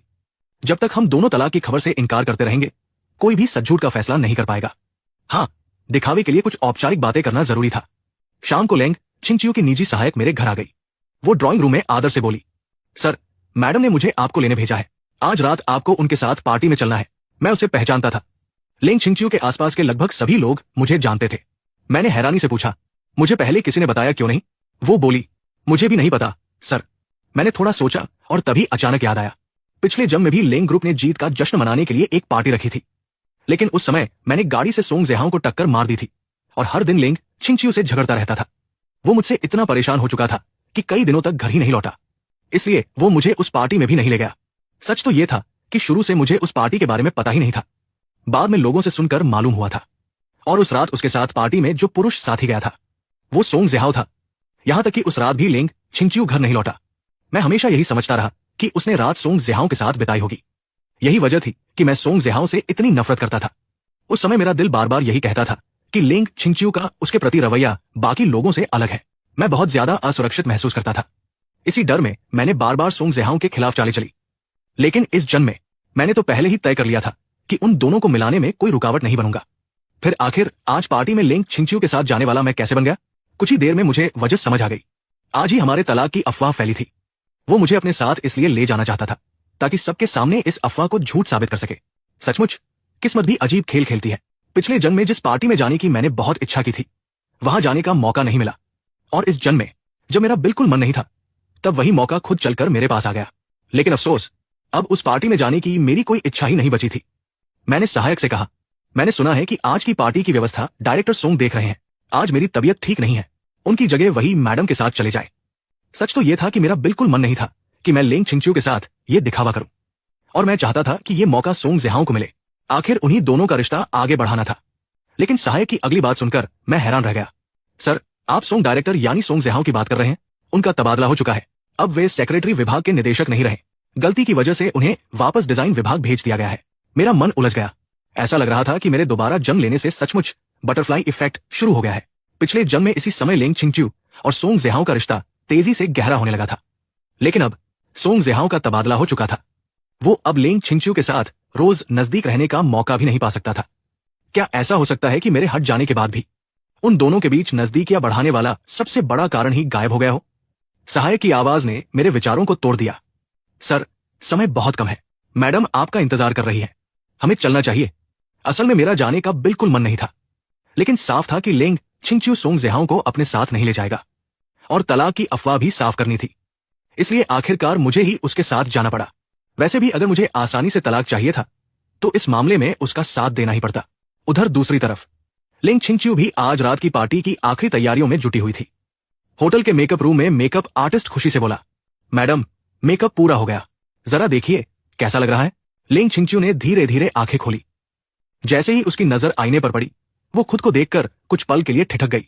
आईने में उसका सलीके से बंधा हुआ ऊंचा जोड़ा था, जिससे उसका चिकना माथा और खूबसूरत गर्दन साफ दिखाई दे रही थी। उसके चेहरे की हमेशा रहने वाली ठंडी और गंभीर छवि मेकअप आर्टिस्ट की कला से आज कुछ नरम और चंचल लग रही थी। उसे देखकर किसी का भी मन उसे एकटक देखते रहने का हो जाए। खुद लेंग छिंगच्यू भी अपनी इस नई छवि से प्रभावित हुए बिना नहीं रह सकी। उसे उम्मीद नहीं थी कि ये मेकअप आर्टिस्ट इतना हुनरमंद निकलेगा। मेकअप आर्टिस्ट ने उन्हें इतना खूबसूरत बना दिया था कि वो खुद भी अपनी नजरें नहीं हटा पा रही थी। पहले भी लेंग छिंगच्यू शाही और गरिमा में लगती थी, लेकिन आज उस शालीनता में एक मोहक आकर्षण भी जुड़ गया था। मेकअप आर्टिस्ट ने मुस्कुराते हुए तारीफ की, मैडम, आप बेहद खूबसूरत लग रही हैं। मैंने आज तक आपसे ज्यादा सुंदर किसी को नहीं देखा। लेंग छिंगच्यू के होठों पर अनजाने में हल्की मुस्कान आ गई। तभी उनकी नजर आईने में पीछे खड़े एक लंबे आकर्षक आदमी पर पड़ी। जैसे ही उनकी नजर मेरी गहरी आंखों से मिली, उनके चेहरे की मुस्कान वहीं ठहर गई। मेरी काली गहरी आंखें भी एक पल के लिए ठिठक गई। बस एक क्षण की उस नजर ने मेरे दिल में हलचल मचा दी। उसकी खूबसूरती और वह मुस्कान जैसे सीधे मेरे दिल में उतर गई। मेकअप आर्टिस्ट तुरंत मेरी तरफ मुड़ी। सर, इतना कहकर वो समझदारी से कमरे से बाहर निकल गई। अब कमरे में सिर्फ हम दोनों ही बचे थे। मुझे देखकर लेंग छिंगच्यू भी कुछ पल के लिए चुप रह गई। मैं सलीके से पहना हुआ काला सूट पहने खड़ा था। झूमर की चमकती रोशनी में मेरे नैनंश पहले से भी ज्यादा निखर रहे थे। मेरी ये गंभीर और शालीन छवि मेरी रोज की लापरवाह हरकतों से बिल्कुल अलग थी। कुछ ही पल बाद हम दोनों ने एक दूसरे से नजरें हटा ली। चाहे वो कितनी भी खूबसूरत क्यों न हो, इस जन्म में अब मुझे उसकी कोई परवाह नहीं थी। लेंग छिंगच्यू उठ खड़ी हुई। अगर तैयार हो गए हो तो चलें। आज रात क्या करना है ये मुझे अलग से समझाने की जरूरत नहीं होगी, है ना? मैंने जानबूझकर पलटकर पूछा। अगर मैं पूरी तरह तुम्हारा साथ दूं तो क्या उसके बाद तुम मुझसे तलाक ले लोगी? लेंग छिंगच्यू का चेहरा तुरंत ठंडा पड़ गया। अगर तुम्हारी वजह से ये सब नहीं होता तो आज हमें इतनी परेशानी भी नहीं उठानी पड़ती। मैं मुस्कुराकर बोला, ये परेशानी नहीं है, बस लोगों को पहले से तैयार कर रहे हैं। वैसे भी हम देरसबेर तलाक लेने वाले हैं। मेरी बेपरवाह शक्ल देखकर उसकी भौहें हल्की सी सिकुड़ गई। उसे समझ ही नहीं आ रहा था कि आखिर मैं करना क्या चाहता हूं। क्या मैं सचमुच तलाक चाहता हूं? उसे समझ नहीं आ रहा था कि मेरा रवैया अचानक इतना क्यों बदल गया। शायद मैं उसे अपने पीछे भागने पर मजबूर करने का खेल खेल रहा था, या फिर मेरी एक्टिंग इतनी अच्छी थी। लेकिन वजह चाहे जो भी हो, एक दिन वो सच्चाई जरूर जान जाएगी। फिलहाल उसे मेरा ये बदला हुआ व्यवहार काफी पसंद आ रहा था। चाहे मैं अभिनय ही क्यों न कर रहा हूं, जब तक मैं उसकी जिंदगी से चिपका नहीं रहूंगा वही उसके लिए काफी था। लेकिन उसे ये एहसास नहीं था कि वो धीरे धीरे मेरी परवाह करने लगी थी। लेंग छिंगच्यू ने अपना बायां हाथ मेरी तरफ बढ़ाया। चलो। मैंने ऐसे दिखाया जैसे उसका इशारा समझा ही नहीं। मैं सीधा आगे चल पड़ा। मुझे उसका हाथ पकड़ने का बिल्कुल मन नहीं था, लेकिन तभी उसकी ऊंची हील के कारण उसका पैर मुड़ गया। 2 कदम चलते ही वो लड़खड़ा गई। पीछे से उसकी हल्की सी चीख सुनाई दी। उसे लगा कि अब वो जरूर जमीन पर गिर जाएगी, लेकिन गिरने से ठीक पहले एक मजबूत बाह ने उसकी कमर थाम ली। उसका पूरा शरीर मेरे चौड़े सीने से आ लगा। ये एहसास उसके लिए अनजाना नहीं था। वो मेरी खुशबू को अच्छी तरह पहचानती थी। पहले जब भी उसे मेरी मौजूदगी महसूस होती, उसके मन में सिर्फ नफरत पैदा होती थी। लेकिन इस बार जैसे ही उसे होश आया, वो घबराकर ऐसे पीछे हटी मानो किसी ने उसे सुई चुभो दी हो। मैं भी एक कदम पीछे लड़खड़ा गया। मेरी उंगलियों में अभी भी उसकी मुलायम कमर का एहसास बाकी था। लेंग छिंगच्यू के चेहरे पर घबराहट थी, लेकिन उसके भीतर कहीं एक अजीब सी खालीपन की भावना भी उठी। हालांकि उसने उस पर ध्यान नहीं दिया। चलो, मैं ठीक हूं। उसने तुरंत खुद को संभाल लिया, जैसे कुछ हुआ ही ना हो। फिर वो मेरे पास आई और दोबारा अपना हाथ मेरी बाह में डाल दिया। जब अभिनय करना ही है तो कम से कम असली जैसा तो लगे। इस बार मैंने मना नहीं किया। मैंने भी उसकी बात थाम ली और हम दोनों साथ साथ बैंक्वेट हॉल में दाखिल हुए। मंच पर खड़ा एंकर जोश से बोला, अब जोरदार तालियों के साथ स्वागत कीजिए लेंग ग्रुप की सीईओ मिस लेंग और उनके पति मिस्टर लू। पूरा हॉल तालियों की गड़गड़ाहट से गूंज उठा। हम दोनों धीरे धीरे मंच के पीछे से बाहर आए। स्पॉटलाइट सीधे हम पर आकर रुकी। हम दोनों की शानदार मौजूदगी ने वहां मौजूद हर व्यक्ति का ध्यान अपनी ओर खींच लिया। लोग आपस में बातें करने लगे। मिस लेंग तो आज कमाल की खूबसूरत लग रही है। उनके हर कदम में रॉयल अंदाज झलक रहा है। लेकिन उनके पति भी किसी फिल्म स्टार से कम नहीं है। दोनों साथ में सचमुच मेड फॉर ईच अदर लगते हैं। यही तो असली जिंदगी के विजेता है। रुतबा, परिवार, दौलत, खूबसूरती, इनके पास किसी चीज की कमी नहीं है। यहां तक कि जीवन साथी भी इतना परफेक्ट है। हॉल में मौजूद लगभग हर व्यक्ति हमारी जोड़ी से प्रभावित था। सिर्फ एक इंसान, कोने में खड़ा सोंग ज़ेहाओ, हमें जलती हुई नजरों से देख रहा था। उसने अनजाने में हाथ में पकड़ा हुआ गिलास कसकर पकड़ लिया। दिल की कसक चाहे जितनी दबाने की कोशिश करता, दब नहीं रही थी। आज रात सीईओ के साथ इस पार्टी में उसके होने की उम्मीद थी। उसे लगता था कि आज वो उनके साथ सबके सामने खड़ा होगा। लेकिन किस्मत ने उसके साथ बहुत बड़ा मजाक कर दिया। उसे लगा था कि आज उसकी किस्मत चमक जाएगी, लेकिन आखिर में उसके हाथ कुछ भी नहीं आया। वो जानता था कि अपनी पत्नी के साथ पार्टी में आना सीईओ के लिए बिल्कुल स्वाभाविक बात थी। फिर भी उसके दिल की उदासी किसी भी तरह कम नहीं हो रही थी। उसने चुपचाप शराब का एक घूंट पिया, फिर मन ही मन खुद को समझाने लगा, सीईओ शादीशुदा है, उनका अपना पति है, मुझे उनसे प्यार नहीं करना चाहिए, मैं ऐसा नहीं कर सकता। भाषण खत्म करने के बाद लेंग छिंगच्यू मेरे साथ मंच से नीचे उतरी। मैंने हमेशा की तरह उसका हाथ थामकर सीढ़ियां उतरने में उसकी मदद की। वो हल्का सा चौंकी। उसने सिर उठाकर मेरी तरफ देखा। मैंने उसे एक गर्मजोशी भरी मुस्कान दी। मेरी वो उजली मुस्कान देखकर वो फिर कुछ पल के लिए खो गई। हालांकि उसने अगले ही पल खुद को संभाल लिया। इतनी हल्की सी प्रतिक्रिया किसी और की नजर में नहीं आई, लेकिन मैंने सब देख लिया। मैं उसकी इस प्रतिक्रिया से काफी संतुष्ट था।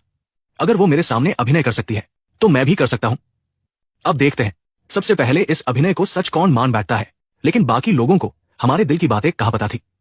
उन्हें तो बस इतना दिख रहा था कि हम एक दूसरे से बेहद प्यार करने वाले पति पत्नी हैं। अगर दोनों के बीच प्यार न होता तो उनके चेहरे पर इतनी सहज और स्वाभाविक कोमलता कभी दिखाई ही नहीं देती। इसलिए तलाक की खबर सिर्फ एक अफवाह थी। किसी ने जानबूझकर लेंग ग्रुप को नुकसान पहुंचाने के लिए यह झूठ फैलाया था। और अगर सच में हमारा तलाक भी होना होता तो भी हम इतने महत्वपूर्ण समय में उसे पूरे शहर की चर्चा कभी नहीं बनने देते। यही सोचकर सबने मान लिया कि यह सिर्फ अफवाह है। लेंग छिंगच्यू का मकसद पूरा हो चुका था। आज रात की बातें जल्द ही हर तरफ फैल जाएंगी और तलाक की अफवाह अपने आप खत्म हो जाएगी। मैं लगातार उसकी बात थामे उसके साथ खड़ा रहा। हर मेहमान के टोस्ट और शुभकामनाओं का साथ साथ जवाब देता रहा। लेकिन काफी देर तक खड़े रहने की वजह से मेरा लो ब्लड शुगर फिर से बढ़ गया। अब मुझसे ठीक से खड़ा भी नहीं हुआ जा रहा था। मुझे चक्कर आने लगे।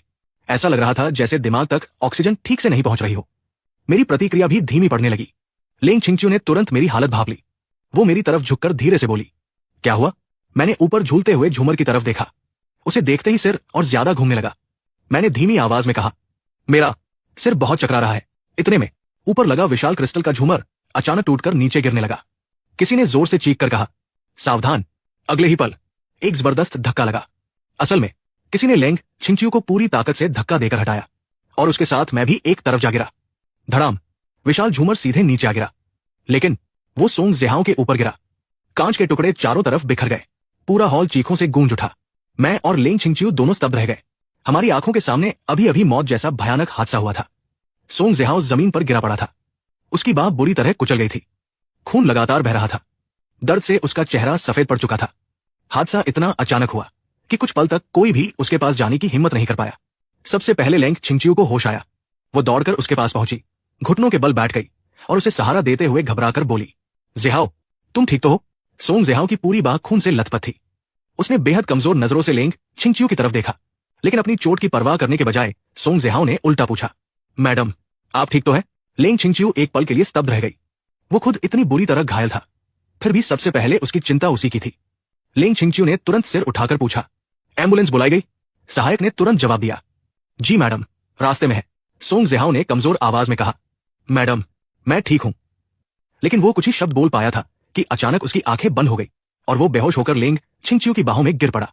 लेंग छिंगच्यू ने भौहें सिकोड़ते हुए आदेश दिया, इसे तुरंत अस्पताल ले जाओ। सोंग ज़ेहाओ उसका कर्मचारी था और उसने उसकी जान बचाने के लिए खुद को खतरे में डाल दिया था। एक मालिक होने के नाते वो उसे ऐसे छोड़ नहीं सकती थी। वहां मौजूद हर व्यक्ति यही सोच रहा था। सबको लगा कि लेंग छिंगच्यू सिर्फ अपने कर्मचारी की जिम्मेदारी निभा रही है, लेकिन मैं ऐसा नहीं सोच पा रहा था। मैं पिछले जंग की सारी घटनाएं जी चुका था। इसलिए लेंग छिंगच्यू और सोंग ज़ेहाओ के बीच चाहे कुछ भी होता, मैं अपने मन में तरह तरह के शक करने से खुद को रोक नहीं पाता था। बिल्कुल पिछले जन्म की तरह जरा सी बात होते ही मैं उनके रिश्ते पर शक करने लगता था। हालांकि इस जन्म में मैं खुद से कहता रहता था कि मुझे अब कोई फर्क नहीं पड़ता, फिर भी मेरे मन का शक खत्म नहीं हो रहा था। मेरा चेहरा बेहद खराब लग रहा था, लेकिन वजह यह नहीं थी कि लेंग छिंगच्यू सोंग ज़ेहाओ की मदद कर रही थी। असल वजह यह थी कि मुझे एहसास हो गया था मेरी मानसिक हालत अभी भी पूरी तरह ठीक नहीं हुई थी। पिछले जन्म में मेरी यही बेइंतहा शक की आदत आखिरकार मेरी मौत की वजह बनी थी, और मुझे डर था कि कहीं इस जन्म में भी मैं वही गलती दोबारा न दोहरा दूं। मैं ये भी अच्छी तरह जानता था, जब तक मेरा तलाक नहीं होगा मेरा दिल देरसबेर फिर उसी की वजह से उलझ जाएगा। वो जैसे जन्म से ही मेरी सबसे बड़ी कमजोरी थी, उसके सामने मेरी सारी मानसिक मजबूती ढह जाती थी।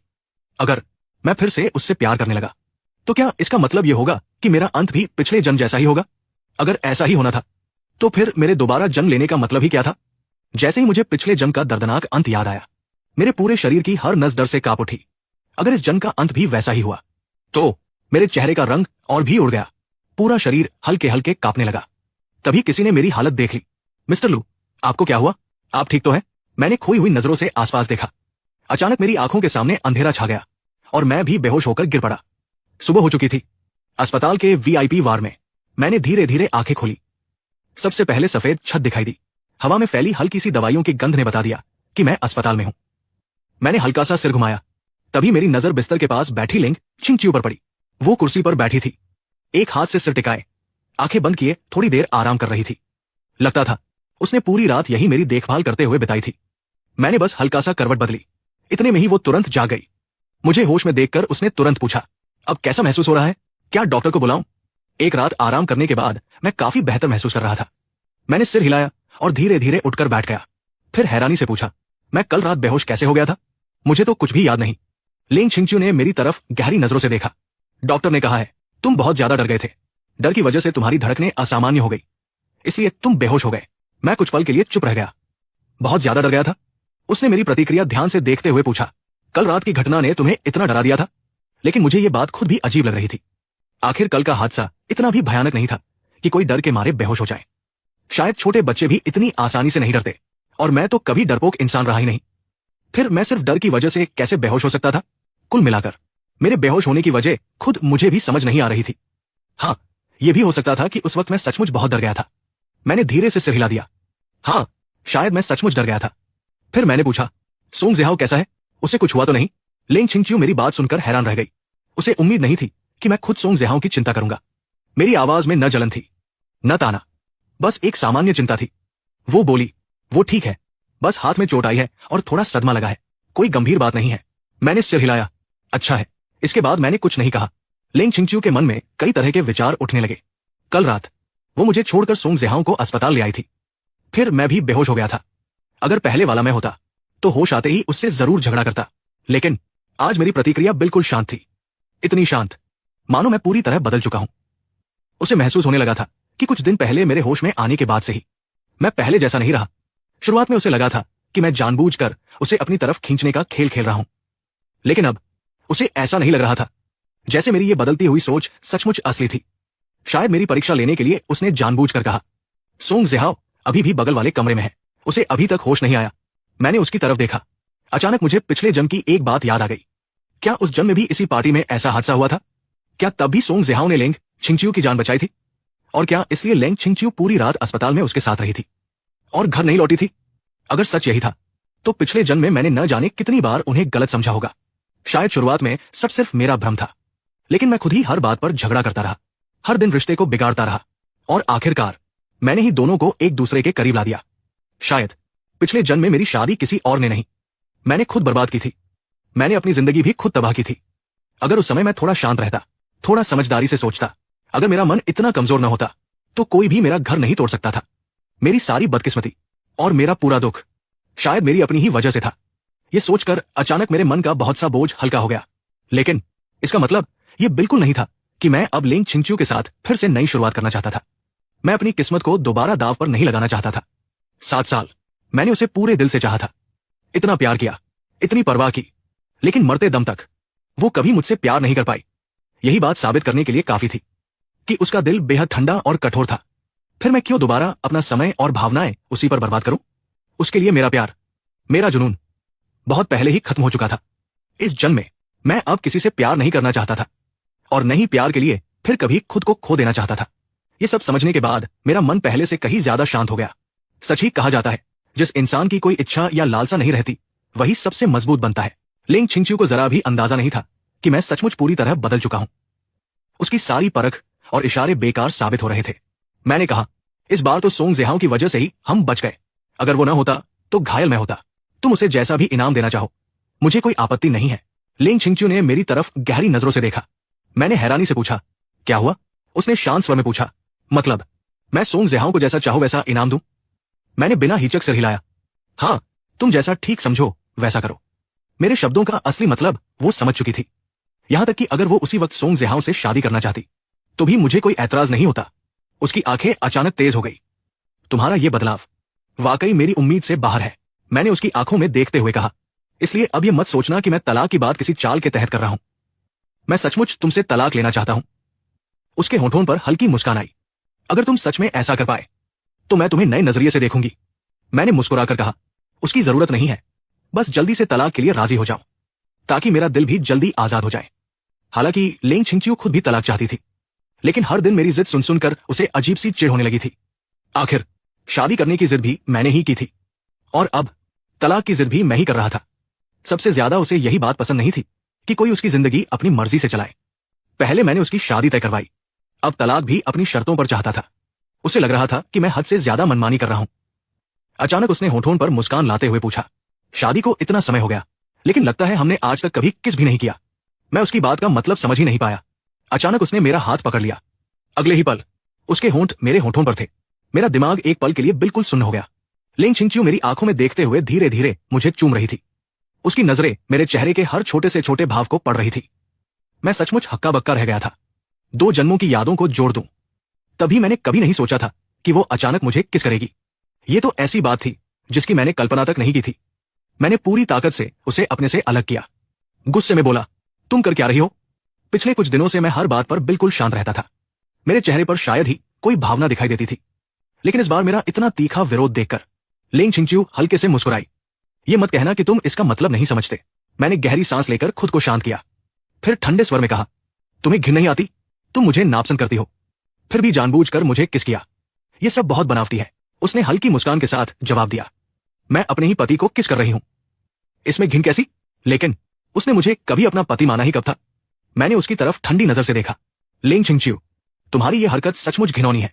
इतना कहकर मैं बिना उसकी प्रतिक्रिया की परवाह किए बिस्तर से उतरने लगा। लेकिन तभी मुझे याद आया, कल रात धक्का लगने पर मेरा टखना मुड़ गया था। मैं ये बात पूरी तरह भूल चुका था। जैसे ही दोनों पैर जमीन पर रखे, तेज दर्द उठा। मैं संभल भी नहीं पाया और सीधे आगे गिर पड़ा, और बदकिस्मती से सीधा लिंग छिंगच्यू के ऊपर। संतुलन बचाने के लिए मैंने अनजाने में उसके कपड़े पकड़ लिए। मैं अंदर ही अंदर शर्म से भर गया, लेकिन वो हंस पड़ी। अभी तो कह रहे थे कि मैं घिनौनी हूं, तो अब ये क्या है? खुद ही आकर मेरी बाहों में गिर पड़े। मैं शर्म से जमीन में गड़ जाना चाहता था, लेकिन बाहर से खुद को पूरी तरह शांत रखते हुए बोला, ये सिर्फ एक हादसा था, ज्यादा गलतफहमी मत पालो। वो व्यंग्य से मुस्कुराई, जो तुम्हें जानते हैं वे जानते हैं कि तुम हर समय मुझे गले लगाने का बहाना ढूंढते रहते थे। अभी कहोगे कि गलतफहमी मेरी है? मैंने तुरंत उसे अपने से दूर किया। दृढ़ आवाज में कहा, आज के बाद मेरे मन में तुम्हारे लिए जरा सा भी एहसास नहीं रहेगा। मैं अब कभी तुम्हारे पीछे नहीं भागूंगा। मैं अब तुमसे प्यार नहीं करता। मेरी ये तीखी प्रतिक्रिया देखकर लिंग छिंगच्यू सचमुच हैरान रह गई। उसका चेहरा धीरे धीरे ठंडा पड़ गया। इस समय उसके मन में गुस्से का तूफान उठ रहा था।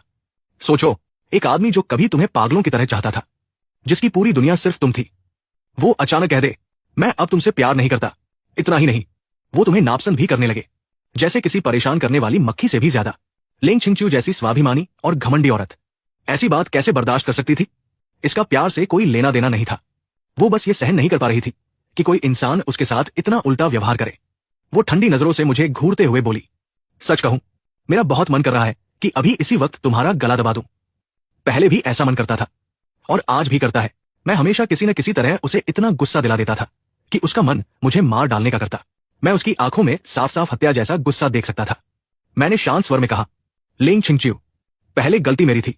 मुझे तुमसे शादी नहीं करनी चाहिए थी। अब हम तलाक ले लेते हैं। मैं ये गलती और आगे नहीं बढ़ाना चाहता। प्लीज तलाक दे दो। मेरी बात सुनकर उसका गुस्सा और बढ़ गया। मैं भी उसकी आंखों का डरावना भाव देखकर एक पल के लिए चौंक गया। उसने तेज आवाज में कहा, ठीक है, मैं तुम्हारी इच्छा पूरी कर दूंगी। जितनी जल्दी हो सके मेरी नजरों से दूर हो जाओ। कल मेरा वकील तुम्हारे पास तलाक के कागज भेज देगा। इतना कहकर वो मुड़ी और बिना पीछे देखे कमरे से बाहर चली गई। मैं कुछ पल तक वही खड़ा रह गया। फिर अचानक मुझे उसकी बात का मतलब समझ आया। वो तलाक के लिए तैयार हो गई थी। कल हमारा तलाक हो जाएगा। मेरे होंठों पर अनायास मुस्कान आ गई। आखिरकार मैं आजाद होने वाला था। मुझे सचमुच एक नई जिंदगी मिलने वाली थी। अगर उस समय लेंग छिंगच्यू ने मेरी खुशी देख ली होती तो शायद सच में लौटकर मेरा गला दबा देती। गुस्से में वो अस्पताल छोड़कर चली गई। उसके स्वभाव को देखते हुए उसका वहां रुकना नामुमकिन था। मैंने तुरंत ली आंटी को फोन किया। वो थोड़ी ही देर में अस्पताल पहुंच गई। छोटे साहब, आखिर हुआ क्या था? आपको इतनी चोट कैसे लग गई? मैंने मुस्कुराते हुए उन्हें पिछली रात की सारी घटना बता दी। मुझे इतना खुश देखकर ली आंटी के मन में तुरंत एक ख्याल आया। उन्होंने मुस्कुराकर पूछा, छोटे साहब, क्या मैडम रात भर आपकी बहुत चिंता करती रही? देखिए तो सही, आप कितने खुश लग रहे हैं। मैंने मुस्कुराते हुए सिर हिला दिया। नहीं, इसका लेंग छिंगच्यू से कोई लेना देना नहीं है। ली आंटी हैरानी से बोली। तो फिर आप इतने खुश क्यों हैं? मैं बस मुस्कुरा दिया, लेकिन कोई जवाब नहीं दिया। अगर मैं उन्हें बता देता कि मैं तलाक होने की खुशी मना रहा हूं तो शायद उन्हें लगता कि मेरा दिमाग खराब हो गया है। तभी जब हम अस्पताल से निकलने ही वाले थे, एक नर्स आकर बोली, बगल वाले कमरे के मरीज सोंग ज़िहाओ को होश आ गया है। मैंने सिर हिलाया। मैं जाकर उससे मिल लेता हूं। लेकिन ली आंटी ने तुरंत मुझे रोक लिया। आप मत जाइए, आपके पैर में चोट लगी है। मैं आपकी तरफ से उसका हालचाल पूछाती हूं। वैसे भी मेरा उससे मिलने का मन नहीं था। मैंने हामी भर दी। ठीक है, उसे कहना कल रात जो उसने हमारी जान बचाई उसके लिए मैं उसका शुक्रगुजार हूं। ली आंटी सोंग ज़िहाओ के कमरे में पहुंची। वो बिस्तर पर कमजोर हालत में लेटा हुआ था। उसका चेहरा बिल्कुल पीला पड़ चुका था। दरवाजे की आहट सुनते ही उसने उम्मीद भरी नजरों से उधर देखा, लेकिन जब उसने देखा कि आने वाली लेंग छिंगच्यू नहीं बल्कि ली आंटी है तो उसकी आंखों में साफ निराशा झलक गई। ये देखकर ली आंटी मन ही मन मुस्कुरा उठी। लगता है इसे उम्मीद थी कि मैडम आएंगी। अफसोस, मैडम तो बहुत पहले ही जा चुकी है। उसे इसकी ये बेचारी हालत देखने का मौका भी नहीं मिला। हालांकि मन में कुछ और सोच रही थी, लेकिन चेहरे पर हमेशा की तरह विनम्र मुस्कान थी। उन्होंने कहा, हेलो सोंग ज़िहाओ, मैं हमारे छोटे साहब और मैडम की तरफ से आपका हालचाल पूछने आई हूं। अब तबीयत कैसी है? सोंग ज़िहाओ भी हल्का सा मुस्कुराया। मैं ठीक हूं। मैडम और मिस्टर लू कैसे हैं? ली आंटी ने जवाब दिया। छोटे साहब को बस हल्की सी चोट आई है। मैडम रात भर उनकी देखभाल करती रही। अब उनकी तबीयत बिल्कुल ठीक है। ये सुनते ही सोंग ज़िहाओ की आवाज में हल्की सी उदासी उतर आई। अच्छा है, ली आंटी ने आगे कहा। छोटे साहब ने खास तौर पर आपको धन्यवाद कहने को कहा है। अगर आपने कल रात उन्हें नहीं बचाया होता तो पता नहीं क्या हो जाता। आप बस आराम से इलाज करवाइए, बाकी किसी बात की चिंता मत कीजिए।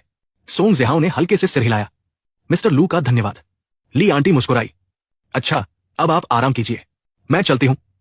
इतना कहकर वो कमरे से बाहर चली गई।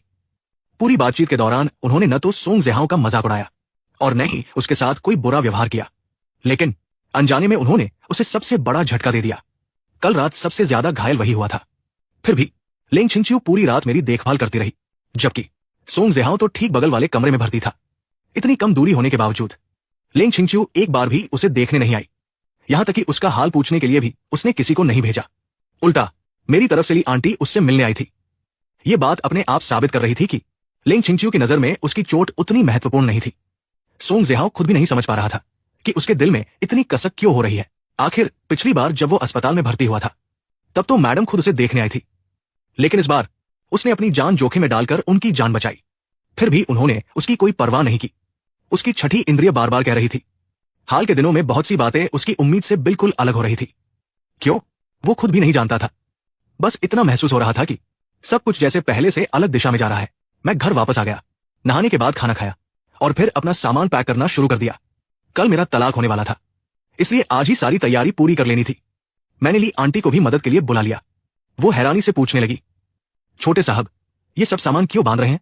क्या कहीं शिफ्ट होने वाले हैं? मैंने सिर हिलाया। हाँ, कल मैं यहां से चला जाऊंगा। वो चौंक गई। लेकिन क्यों? मैं उन्हें तलाक वाली बात नहीं बता सकता था। हमारे तलाक की खबर किसी भी हालत में बाहर नहीं जानी चाहिए थी। मैंने बहाना बनाया, बस कुछ दिन बाहर रहना चाहता हूं। लेकिन ली आंटी अभी उलझन में थी।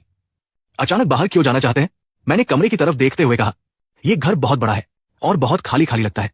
यहां रहकर घुटन सी होती है, इसलिए कुछ दिन बाहर रहूंगा। मेरी बात सुनकर ली आंटी चिंता से मुझे देखने लगी।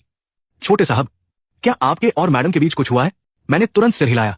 नहीं, ऐसी कोई बात नहीं है, बस थोड़ा मन बदलना चाहता हूं। और हाँ, दादाजी को इसके बारे में मत बताइएगा। फिर मैंने मुस्कुराकर कहा, ली आंटी, ज्यादा मत पूछिए, मैं जैसा कहूं बस वैसा कर दीजिए, ठीक है? वो मुस्कुरा पड़ी। ऐसा कब हुआ है कि मैंने आपकी बात नहीं मानी? मैं भी मुस्कुरा दिया। मुझे पता था आप ही मेरे लिए सबसे अच्छी है। ये सुनकर ली आंटी का दिल भर आया। उन्होंने फिर कोई सवाल नहीं किया, बस चुपचाप मेरे साथ सामान समेटने लगी। वैसे भी कुछ बातें जान लेने से कोई फायदा नहीं होता। मैं ज्यादा सामान साथ नहीं ले जाना चाहता था, सिर्फ जरूरी चीजें रखी, बाकी सब यही छोड़ देने का फैसला किया। ज्यादा देर नहीं लगी, कुछ ही समय में सारी पैकिंग पूरी हो गई। मैं बिस्तर पर बैठ गया। अचानक लगा पूरा बंगला पहले से भी ज्यादा सुना हो गया है। वैसे तो ये घर मुझे हमेशा खाली खाली लगता था, लेकिन आज तो इसकी वीरानी और भी ज्यादा महसूस हो रही थी। शादी के पूरे 1 साल में मुझे इस जगह कभी घर जैसा अपनापन महसूस नहीं हुआ। शायद ये घर कभी मेरा था ही नहीं। अच्छी बात बस इतनी थी कि अभी भी मेरे पास लौटने का मौका था। ये सोचकर कि कल से मेरी नई जिंदगी शुरू होगी, मेरे मन में अजीब सी खुशी थी, साथ ही जैसे बरसों का बोझ उतर गया हो। मैं बिस्तर पर लेटा अपने भविष्य के बारे में सोचने लगा। पहले मुझे पढ़ाई से कोई मतलब नहीं था, मेरे दिमाग में हर वक्त सिर्फ लेंग छिंगचियो रहती थी। इसी वजह से शादी के बाद मैंने पढ़ाई भी छोड़ दी थी। लेकिन अब मुझे दूसरी जिंदगी मिली थी, मैं उसे यूं ही बर्बाद नहीं कर सकता था। मैं दोबारा पढ़ाई करना चाहता था, लेकिन क्या पढ़ूं, यही सोचकर मैं परेशान हो गया। सच कहूं तो मुझे खुद नहीं पता था कि मुझे किस रास्ते पर चलना चाहिए। आखिर में मैंने खुद से कहा, पहले तलाक हो जाने दो, बाकी सब बाद में सोच लेंगे। उस रात लेंग छिंगचियो घर नहीं लौटी। सुबह सुबह मैंने अपना सारा सामान नीचे मंगवा लिया। वैसे भी आज तलाक होना था, पहले से तैयारी कर लेना बेहतर था। मेरा सामान बहुत ज्यादा नहीं था, लेकिन फिर भी कई बड़े सूटकेस भर गए थे। उसी समय लेंग छिंगचियो घर में दाखिल हुई। जैसे ही उसकी नजर दरवाजे के पास रखे सूटकेसों पर पड़ी, वो हल्का सा भौहें सिकोड़कर बोली, ये सब क्या है? एक नौकर ने आदर से जवाब दिया, मैडम, ये सारे सूटकेस छोटे साहब के हैं। लेंग छिंगचियो तुरंत सब समझ गई। मैं तो उसके घर छोड़ने से पहले ही अपना सामान बांध चुका था। न जाने क्यों उसे अचानक मेरी पुरानी बातें याद आने लगी। छिंगचियो दी, मैं सच में आपसे बहुत प्यार करता हूं। इस जिंदगी में मैं सिर्फ आपसे ही प्यार करूंगा। मुझसे शादी कर लीजिए, मैं पूरी जिंदगी आपके साथ रहना चाहता हूं। अब ये सब याद करके उसे बेहद व्यंग्यात्मक लगा। उसे महसूस हुआ कि मैं शायद कभी प्यार का मतलब समझता ही नहीं था। वो सब सिर्फ पाने की जिद थी। शादी को अभी कितना ही समय हुआ था और मैं पहले ही उग गया था। शायद मैं उससे कभी प्यार करता ही नहीं था, बस इसलिए उसके पीछे पागल था, क्योंकि वो मुझे नहीं मिल रही थी। अब जब वो मेरी पत्नी बन चुकी थी, तो शायद मैं उससे भी उग गया था। पहले मैंने जबरदस्ती उससे शादी की और अब उसी जिद से तलाक मांग रहा था। उसे लगने लगा कि मैं उसकी जिंदगी को मजाक बना रहा हूं। जितना वो सोचती, उतना ही उसका गुस्सा बढ़ता जा रहा था। मैं नाश्ता करके डाइनिंग हॉल से बाहर निकला, तभी मेरी नजर उस पर पड़ी। मैं सहज ही कुछ कहना चाहता था, लेकिन जैसे ही उसकी बर्फ जैसी ठंडी आंखें देखी, मेरे होंठ वहीं रुक गए। लेंग छिंगचियो कुछ पल तक मुझे घूरती रही, फिर बिना कुछ कहे ठंडे चेहरे के साथ ऊपर चली गई। मुझे समझ नहीं आया कि वो इतनी नाराज क्यों है, फिर भी मैं उसके पीछे चला गया। मैंने अपना सारा सामान पैक कर लिया है, बस दस्तखत होते ही मैं यहां से चला जाऊंगा। वो मेरी तरफ पीठ किए खड़ी रही, कोई जवाब नहीं दिया। मैंने झिझकते हुए फिर पूछा, वकील कब आएगा? मुझे कुछ नहीं चाहिए, मैं सिर्फ अपना सामान लेकर चला जाऊंगा। फिर भी उसने कोई प्रतिक्रिया नहीं दी। मैंने सोचा, एक आखिरी बात कहकर चला जाता हूं। तुम चिंता मत करो, हमारे तलाक की बात मैं किसी को नहीं बताऊंगा। तलाक की बात कब सबको बतानी है, ये पूरी तरह तुम्हारे ऊपर है। मैंने जो कहा है वो निभाऊंगा। मेरी बात पूरी होते ही अब तक चुप खड़ी लेंग छिंगचियो अचानक मुड़ी। उसकी आवाज बर्फ जैसी ठंडी थी। बहुत अच्छे, सच में कमाल कर दिया तुमने। मैं समझ ही नहीं पाया कि वो इतनी गुस्से में क्यों है। मैंने अनायास पूछा, क्या हुआ? क्या अब तुम तलाक नहीं चाहती? वो व्यंग्य से मुस्कुराई। मैंने तो कभी तुमसे शादी करना ही नहीं चाहा था, तो फिर तलाक नहीं चाहने की बात कहां से आ गई? मैंने सिर हिलाया। मुझे पता है, इसीलिए तो मैं इस गलती को जितनी जल्दी हो सके खत्म करना चाहता हूं। उसकी आंखों में गुस्सा और गहरा हो गया। तो तुम्हें भी पता है कि ये एक गलती थी? मैं लेंग छिंगचियो अपनी जिंदगी में कभी कोई गलती नहीं करती, और तुम मेरी जिंदगी की सबसे बड़ी और इकलौती गलती हो। आखिर तुमने मेरा पीछा क्यों नहीं छोड़ा? मुझे अपनी इस गलती का हिस्सा क्यों बनाया? तुम आखिर खुद को समझते क्या हो? मेरी आंखें हल्के से कांप उठीं, दिल में गहरी टीस हुई। हाँ, ये सब मेरी ही गलती थी। मैं जानता था कि वह मुझसे प्यार नहीं करती, फिर भी मैंने जिद करके उससे शादी की। मैंने कभी उसके दिल की परवाह नहीं की। मैंने धीमे स्वर में कहा, लेंग छिंगचियो, मुझे माफ कर दो। वो ठंडी हंसी हंसी, एक सॉरी बोल देने से सब ठीक हो जाएगा। तुम जानते भी हो मैं तुमसे कितनी नफरत करती हूं। इस दुनिया में अगर कोई इंसान मुझे सबसे ज्यादा नापसंद है तो वो तुम हो। मेरा चेहरा सफेद पड़ गया। लगता है मैं सचमुच बहुत बुरा इंसान था, इतना कि कोई मुझसे इतनी नफरत करे। मैंने धीरे से कहा, अब मैं कुछ भी ठीक नहीं कर सकता, नहीं बीती बातें बदल सकता हूं। मैं सिर्फ तुम्हें आजाद कर सकता हूं। अगर तुम्हारी कोई और इच्छा है तो बताओ, मैं वह भी कर दूंगा। उसने बिना किसी भावना के कहा, अभी इसी वक्त मेरी नजरों से दफा हो जाओ और फिर कभी मेरी आंखों के सामने मत आना। मैं कुछ पल चुप रहा, फिर सिर हिलाया। ठीक है, मैं कोशिश करूंगा कि अब कभी तुम्हारे सामने ना आऊं। इतना कहकर मैं मुड़ गया और शांत भाव से बाहर निकल गया। मुझे इतनी आसानी से जाते हुए देखकर लिंग छिंगच्यू के भीतर का गुस्सा और भड़क उठा। ये आदमी पहले मेरी पूरी जिंदगी उलट-पुलट कर गया और अब ऐसे जा रहा है मानो कुछ हुआ ही ना हो। उसे लग रहा था आखिर ये हमेशा अपनी मर्जी क्यों चलाता है। जितना वो सोचती उतनी ही ज्यादा नाराज होती जा रही थी। मैं उदास चेहरे के साथ नीचे उतरा। ली आंटी ने मुझे देखते ही पूछा, छोटे साहब क्या हुआ? मैंने धीरे से कहा, ली आंटी चलते हैं अभी। उन्होंने चिंता से पूछा, आपका और मैडम का फिर झगड़ा हुआ है क्या? मैंने सिर हिलाया, नहीं बस अब निकलते हैं। ली आंटी ने मन ही मन आह भरी। मेरी शादी कितनी दुखद थी, वो सब कुछ अपनी आंखों से देखती आई थी, लेकिन ये मेरी जिंदगी थी, उसमें दखल देने का उन्हें कोई हक नहीं था। नौकरों ने सारे सूटकेस कार में रख दिए। मैं कार के दरवाजे पर खड़ा होकर आखिरी बार उस बंगले को देखने लगा। दिल में कई तरह की भावनाएं थी, लेकिन उनमें जरा भी मोह नहीं था। कारण चाहे जो भी रहा हो, अब मेरे दिल में लिंग छिंगच्यू के लिए कोई भावना नहीं बची थी। यही सब कुछ खत्म हो जाना चाहिए। वैसे भी वो कभी मुझसे प्यार नहीं करती थी। एक असफल शादी शायद उसकी जिंदगी पर कोई असर भी नहीं डालेगी। आखिर वो इतनी सफल, इतनी सम्मानित और इतनी मजबूत औरत थी। उसके लिए ये बस एक छोटा सा हादसा होगा। कुछ देर बाद कार चल पड़ी। पूरे रास्ते मैं चुप बैठा रहा। आखिर ली आंटी से रहा नहीं गया। उन्होंने धीरे से पूछा, छोटे साहब आप सच में ठीक है ना? मैंने खिड़की के बाहर देखते हुए कहा, ली आंटी क्या मैंने लिंग छिंगच्यू से शादी करने की जिद करके बहुत बड़ी गलती की थी? वो एक पल के लिए चुप रह गई, फिर बोली, लेकिन छोटे साहब यही तो आपका सबसे बड़ा सपना था। मैं कड़वी मुस्कान के साथ बोला, लेकिन मैंने कभी उसके दिल के बारे में नहीं सोचा। वो मुझसे प्यार ही नहीं करती थी। मैं खुद पर हंस पड़ा। अब समझ आया वो मुझसे इतनी नफरत क्यों करती थी और पिछले जन्म में मैंने अपनी जिंदगी क्यों बर्बाद कर ली। ली आंटी कुछ देर सोचती रही, फिर बोली, मैडम के मन में क्या था मैं नहीं जानती, लेकिन उनका स्वभाव सब जानते हैं।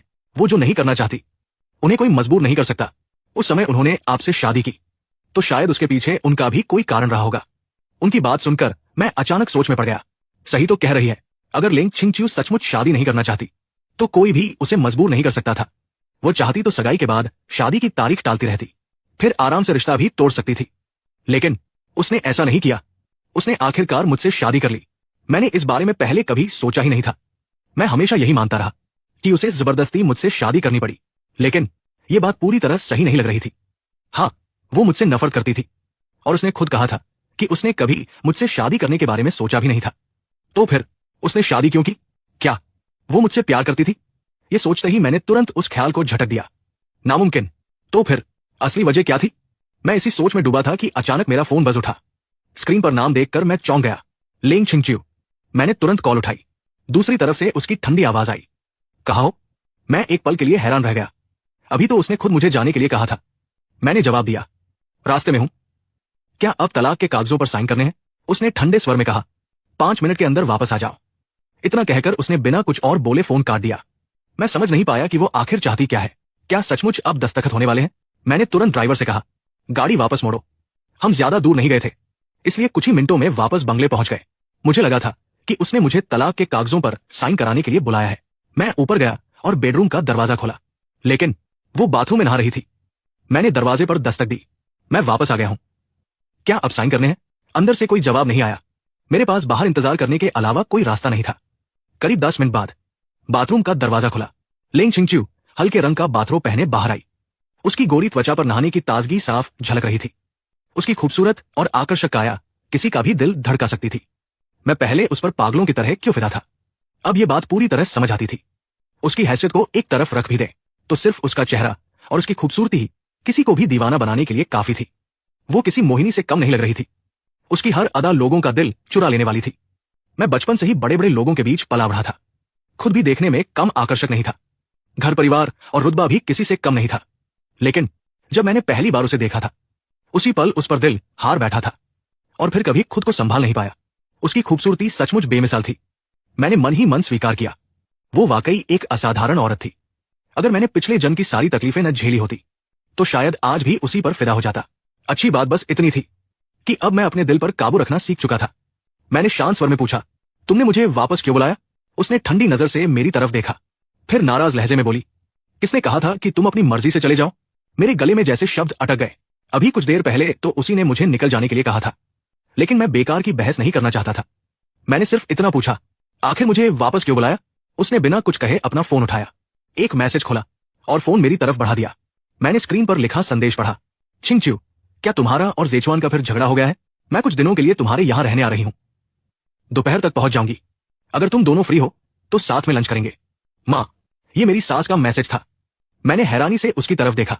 तुम्हारी माँ आ जाने वाली है, उसने बिना कोई भाव बदले कहा। जब तक वो यहां है कोई गड़बड़ मत करना। तलाक की बात उन्हें बिल्कुल नहीं पता चलनी चाहिए, समझे? उसकी आंखों में साफ चेतावनी थी। मैं समझ गया कि यह बात किसी भी हालत में छिपानी होगी। हालांकि मुझे समझ नहीं आ रहा था कि वो अपने माता पिता से भी ये बात क्यों छिपाना चाहती है। फिर भी मैंने सिर हिलाया। चिंता मत करो, मैंने अब तक किसी को कुछ नहीं बताया, और जब तक मैं खुद कुछ नहीं कहूंगा लोग चाहे जितना शक करें उन्हें यकीन नहीं होगा कि हमारा सचमुच तलाक होने वाला है। वैसे भी सब जानते हैं कि मैं उससे कितना प्यार करता हूं। ऐसे में कोई भी ये नहीं मानेगा कि मैं उससे तलाक ले सकता हूं। कुछ पल सोचने के बाद मैंने फिर कहा, क्या पहले तलाक के कागजों पर साइन नहीं कर सकते? मैं उसके बाद भी तुम्हारे साथ सबके सामने पति पत्नी होने का नाटक करता रहूंगा। लेंग छिंगच्यू के होठों पर ठंडी मुस्कान उभर आई। तुम्हें लगता है मैं ऐसा सौदा करूंगी जिसमें मेरे हाथ में कोई नियंत्रण ही न रहे? अगर पहले तलाक हो गया तो उसके बाद मैं उसके कहे अनुसार चलूं या नहीं, ये पूरी तरह मेरी मर्जी होगी। मैं उलझन में पड़ गया। लेकिन तुमने तो कहा था कि आज साइन करेंगे। सच तो यह था कि मैं कल से ही इस पल का इंतजार कर रहा था। अगर आज तलाक नहीं हुआ तो मुझे सचमुच निराशा होगी। मैंने समझाने की कोशिश की, हम चुपचाप साइन कर सकते हैं, किसी को पता भी नहीं चलेगा। मैं तुम्हारा पूरा साथ दूंगा, तुम्हारे मम्मी पापा को भी कुछ पता नहीं चलने दूंगा। इन दिनों लेंग छिंगच्यू को सबसे ज्यादा जिस बात से चिढ़ होने लगी थी वो थी मेरे मुंह से बार बार तलाक शब्द सुनना। मैं पिछले कई दिनों से हर बात में यही दोहराता आ रहा था। उसने ठंडे स्वर में कहा, मुझे याद दिलाने की जरूरत नहीं है, मैं तुमसे तलाक जरूर लूंगी, लेकिन अभी नहीं। अभी तलाक लेना भूल जाओ। मेरे पास मानने के अलावा कोई रास्ता नहीं था। मैंने पूछा, तो कम से कम कोई समय तो बता दो। मैं आखिर कब तक इंतजार करूं? मैं हमेशा इंतजार नहीं कर सकता। असल में मुझे डर था कि कहीं मेरा धैर्य जवाब न दे जाए। उसके भीतर गुस्सा फिर से उभर आया, लेकिन इस बार उसने खुद को संभाल लिया। मेरे लिए तलाक लेना इतना आसान नहीं है। जब सारी तैयारी पूरी हो जाएगी तब मैं खुद तुमसे तलाक लूंगी। उस दिन तुम चाहो या न चाहो तलाक होकर रहेगा। मुझे पूरा यकीन था वो भी मेरी ही तरह इस शादी को जल्द खत्म करना चाहती थी। जब इस गलत शादी की शुरुआत मेरी वजह से हुई थी तो उसे खत्म करने में भी मुझे उसका साथ देना चाहिए। मैंने धीरे से कहा, ठीक है, जब तक तुम तैयार नहीं हो जाती मैं इंतजार कर लूंगा। मैं तुम्हारा पूरा साथ दूंगा। बस आज जो कहा है उसे भूलना मत। वो हल्का सा हंसी। तुम्हें लगता है मैं अपनी बात से पलट जाऊंगी? मुझे तो ज्यादा डर है कि कहीं आखिर में पलटने वाले तुम न निकलो। मैंने तुरंत हाथ उठाकर कहा, ऐसा कभी नहीं होगा। मैं अपनी बात से बिल्कुल नहीं पलटूंगा। वो अब मुश्किल से अपना गुस्सा रोक पा रही थी। अब निकलो यहां से, मुझे आराम करना है। मैं वही खड़ा रहा। मैंने पूछा, अब मैं किस कमरे में रहूं? उसने आंखें सिकोड़कर मेरी तरफ देखा। इतना बेवकूफी भरा सवाल भी पूछना पड़ रहा है? जाहिर है तुम मेरे ही कमरे में रहोगे। अगर हम अलग अलग कमरों में रहने लगे तो उसकी मां को तुरंत शक हो जाता। अभी किसी भी हालत में उसके माता पिता को हमारे तलाक की भनक नहीं लगनी चाहिए थी। कुछ पल बाद उसने कहा, जल्दी जाकर अपना सारा सामान वापस कमरे में रखवा दो। इतना कहकर वो बाहर चली गई। मैंने कोई विरोध नहीं किया। फौरन नौकरों को बुलाकर अपना सारा सामान फिर से उसी कमरे में रखवा दिया। लेंग छिंगच्यू के माता पिता भी इसी सिटी में ही रहते थे, बस उनका घर यहां से थोड़ा दूर था। कभी कभी मैं भी लेंग छिंगच्यू के साथ उनके घर खाने पर चला जाता था। उसके पिता लेंग परिवार के मुखिया और लेंग ग्रुप के संस्थापक थे। बहुत रौबदार और प्रभावशाली व्यक्ति। वही उसकी मां झाओ शुहुआ। सुना था कि अपनी जवानी में वो पूरे सी सिटी की सबसे खूबसूरत महिला मानी जाती थी। सिर्फ सुंदर ही नहीं, बेहद शिक्षित और संस्कारी भी थी। लेंग छिंगच्यू ने अपने माता पिता की हर अच्छी बात विरासत में पाई थी। वो सचमुच हर मायने में परफेक्ट लगती थी। मेरे पास अगर कुछ था तो बस अच्छा परिवार और ठीक ठाक शक्ल सूरत। बाकी किसी बात में मैं उसके सामने नहीं टिकता था। अच्छी बात यह थी कि झाओ शुहुआ ने कभी मुझे नापसंद नहीं किया। वो हमेशा मेरे साथ बहुत अच्छा व्यवहार करती थी, इसलिए मुझे उनके सामने अभिनय करने की ज्यादा चिंता नहीं थी। बस इतना ध्यान रखना था कि उन्हें हमारे तलाक का जरा भी शक न हो। दोपहर ठीक 12 बजे झाओ शुहुआ समय पर पहुंच गई। मैं और लेंग छिंगच्यू दोनों उन्हें लेने बाहर गए। एक शानदार रोल्स रॉयस आकर रुकी। उसमें से झाओ शुहुआ उतरी। उनका व्यक्तित्व बेहद शालीन और गरिमामय था। उन्हें देखकर ऐसा लगता था जैसे उम्र उन पर रुकी हुई हो। करीब 60 साल की होने के बावजूद वो मुश्किल से 40 साल की लगती थी। उनकी त्वचा और फिटनेस देखकर कोई भी दंग रह जाए। मैं मन ही मन उनकी बहुत इज्जत करता था। लेंग छिंगच्यू ने आदर से कहा, मां। हालांकि उसके चेहरे पर हमेशा की तरह कोई भाव नहीं था। मैंने भी मुस्कुराकर कहा, मां। झाओ शुहुआ ने तुरंत बनावटी नाराजगी दिखाई। क्या बात है? मां को देखकर तुम दोनों जरा भी खुश नहीं हुए? हर समय इतना गंभीर चेहरा क्यों बनाए रखते हो? जरा मुस्कुराया भी करो। उदास चेहरे बिल्कुल अच्छे नहीं लगते। फिर उन्होंने प्यार से शिकायत की, कितने दिन हो गए तुम दोनों घर नहीं आए? हर बार मुझे ही बुलाना पड़ता है।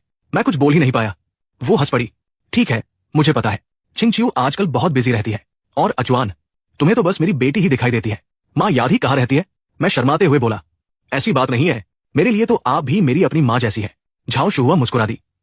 बस मेरी बेटी का अच्छे से ख्याल रखना, यही मेरे लिए काफी है। चलो अंदर चलते हैं, इस बार मैं कुछ दिन यही रहने वाली हूं। आराम से बैठकर खूब बातें करेंगे। मैं चुपके से लेंग छिंगचियो की तरफ देखने लगा। उसी समय उसने भी मेरी तरफ देखा। हम दोनों की नजरें मिली और बिना कुछ कहे हम एक दूसरे का मतलब समझ गए। दोपहर का खाना पहले से तैयार था। हम सब सीधे डाइनिंग टेबल पर बैठ गए। खाते खाते लेंग छिंगचियो ने धीमे से पूछा, माँ, क्या आप सचमुच कुछ दिन यही रहेंगी? पापा ने मान लिया। उसके माता पिता हमेशा साथ रहते थे, इतने सालों में शायद ही कभी अलग हुए हों। ऐसे में झाओ शुहुआ का अकेले यहां आना थोड़ा अजीब था। वो मुस्कुराई। उन्हें मानना है या नहीं, उससे क्या फर्क पड़ता है, फैसला मैं करती हूं। लेंग छिंगचियो ने मजाक में पूछा, कहीं आप दोनों का झगड़ा तो नहीं हुआ? झाओ शुहुआ ने प्यार से उसके सिर पर हल्की सी चपत लगाई। कैसी बेकार बातें करती हो, मैं तो इसलिए आई हूं कि कहीं तुम दोनों के रिश्ते में कोई दिक्कत ना आ जाए। असल में उनके आने की असली वजह कुछ और थी। वो हमारी शादीशुदा जिंदगी में दखल देने नहीं आई थी, बल्कि उन्हें अपने नाती नातिन की इतनी बेसब्री से प्रतीक्षा थी कि अब उनसे इंतजार नहीं हो रहा था। हमारी शादी को इतना समय हो चुका था, लेकिन लेंग छिंगचियो अब तक मां नहीं बनी थी। इसलिए उन्होंने तय किया था कि कुछ दिन हमारे साथ रहकर किसी तरह हमें बच्चा करने के लिए प्रेरित करें। लेकिन न मुझे इसका पता था और नहीं लेंग छिंगचियो को। हम दोनों तो यही समझ रहे थे कि बस उनके सामने पति पत्नी होने का नाटक ठीक से निभाना है। दिन भर लेंग छिंगचियो ऑफिस में रही। रात काफी देर से वो कमरे में लौटी। दरवाजा खोलते ही उसकी नजर बिस्तर पर सोए हुए मुझ पर पड़ी। कमरे में हल्की सी गुलाब की खुशबू फैली हुई थी। वो अपने कपड़े लेकर बाथरूम में चली गई। असल में मैं सोया नहीं था, बस उसका सामना नहीं करना चाहता था, इसलिए सोने का नाटक कर रहा था। कुछ देर बाद वो नहाकर बाहर आई। बिस्तर के किनारे बैठी। मैं उसकी तरफ पीठ किए लेटा था, लेकिन मुझे महसूस हो गया कि वो भी मेरे बगल में आकर लेट गई है। वो भी मेरी तरफ पीठ करके लेट गई। कुछ ही देर बाद कमरे की लाइट बंद हो गई। चारों ओर अंधेरा छा गया। तब जाकर मैंने राहत की सांस ली और सचमुच सोने की कोशिश करने लगा। मैं आमतौर पर उसे छूता नहीं था, सिवाय उन मौकों के जब उसे खुद मेरी जरूरत होती या दोनों का मूड अच्छा होता। बाकी समय लेंग छिंगचियो किसी तत्सविनी की तरह रहती थी। उसे जरा भी चिंता नहीं थी कि मैं जबरदस्ती कुछ करूंगा, क्योंकि अगर वो मना कर देती तो मैं कभी उसकी इच्छा के खिलाफ उसे छूता भी नहीं था। वो आराम से सो गई। मुझे भी लगा था कि जल्दी नींद आ जाएगी, लेकिन कमरे में फैली गुलाब की खुशबू जाने क्यों बार बार उसके नर्म एहसास की याद दिला रही थी। धीरे धीरे मेरा शरीर बेचैन होने लगा। आंखें बंद करते ही पुरानी यादें और भी साफ होकर सामने आने लगी। 18 साल की उम्र से ही मैं उसे जानता था और तब से मैं एक पागल आशिक की तरह उसके पीछे घूमता रहा। हर दिन उससे अपने प्यार का इजहार करता और हर बहाने उसके करीब रहने की कोशिश करता। दूसरी तरफ लेंग छिंगचियो की दुनिया में सिर्फ काम था। उसे पुरुषों में कभी खास दिलचस्पी नहीं रही। उसे लगता था कि जितने भी लड़के उसके पीछे आएंगे वे सब मेरी तरह ही होंगे, इसलिए वो हमेशा उनसे दूरी बनाकर रखती थी। ऊपर से उस समय कंपनी का काम भी इतना ज्यादा था कि उसके पास किसी दूसरे आदमी को जानने समझने का समय ही नहीं था। और अगर कभी कोई उसके करीब आने की कोशिश भी करता तो मेरी मौजूदगी देखकर खुद ही पीछे हट जाता था। भले ही कोई दूसरा आदमी उसके करीब आने की कोशिश करता, मेरी वजह से वो डरकर खुद ही पीछे हट जाता था। यही कारण था कि आज तक उसकी जिंदगी में कोई पसंदीदा पुरुष नहीं आया। मैं ही उसकी जिंदगी का पहला और इकलौता पुरुष था जिसने उसे छुआ था। लेकिन शादी के बाद मुझे पता चल गया कि वह मुझसे बेहद नफरत करती है, इसलिए मैंने खुद को बहुत रोक कर रखा। बहुत कम ही उसे छूता था, लेकिन आज रात न जाने क्यों अपनी इच्छाओं पर काबू पाना मुश्किल हो रहा था। बार बार मेरे दिमाग में लेंग छिंगचियो का ख्याल आने लगा। उसका नाजुक और मुलायम शरीर, जब भी उसे छुआ था वो एहसास आज तक उतनी ही साफ याद था। सबसे गहरी याद उस दिन की थी जब पार्टी के मेकअप रूम में मैंने उसे अपनी बाहों में लिया था। अजीब बात यह थी, उस दिन मैंने सिर्फ उसे एक पल के लिए गले लगाया था, लेकिन उस एक पल का एहसास हमारे पति पत्नी बनने के बाद के किसी भी स्पर्श से कहीं ज्यादा गहरा था। उस दिन उसकी नरम कमर को छूते समय उंगलियों पर जो एहसास रह गया था वो आज तक नहीं भूला था। उन्हीं बातों को सोचते सोचते मेरी उंगलियां जैसे फिर उसी एहसास को महसूस करना चाहने लगी। अनजाने में मेरा हाथ भी हल्का सा हिल गया, जैसे मैं उसके पास लेटी औरत को अपनी तरफ खींच लेना चाहता हूं। लेकिन ऐसा नहीं हो सकता, हम जल्द ही तलाक लेने वाले हैं। अब मैं उसे दोबारा नहीं छू सकता, वरना हमारा रिश्ता और भी उलझ जाएगा।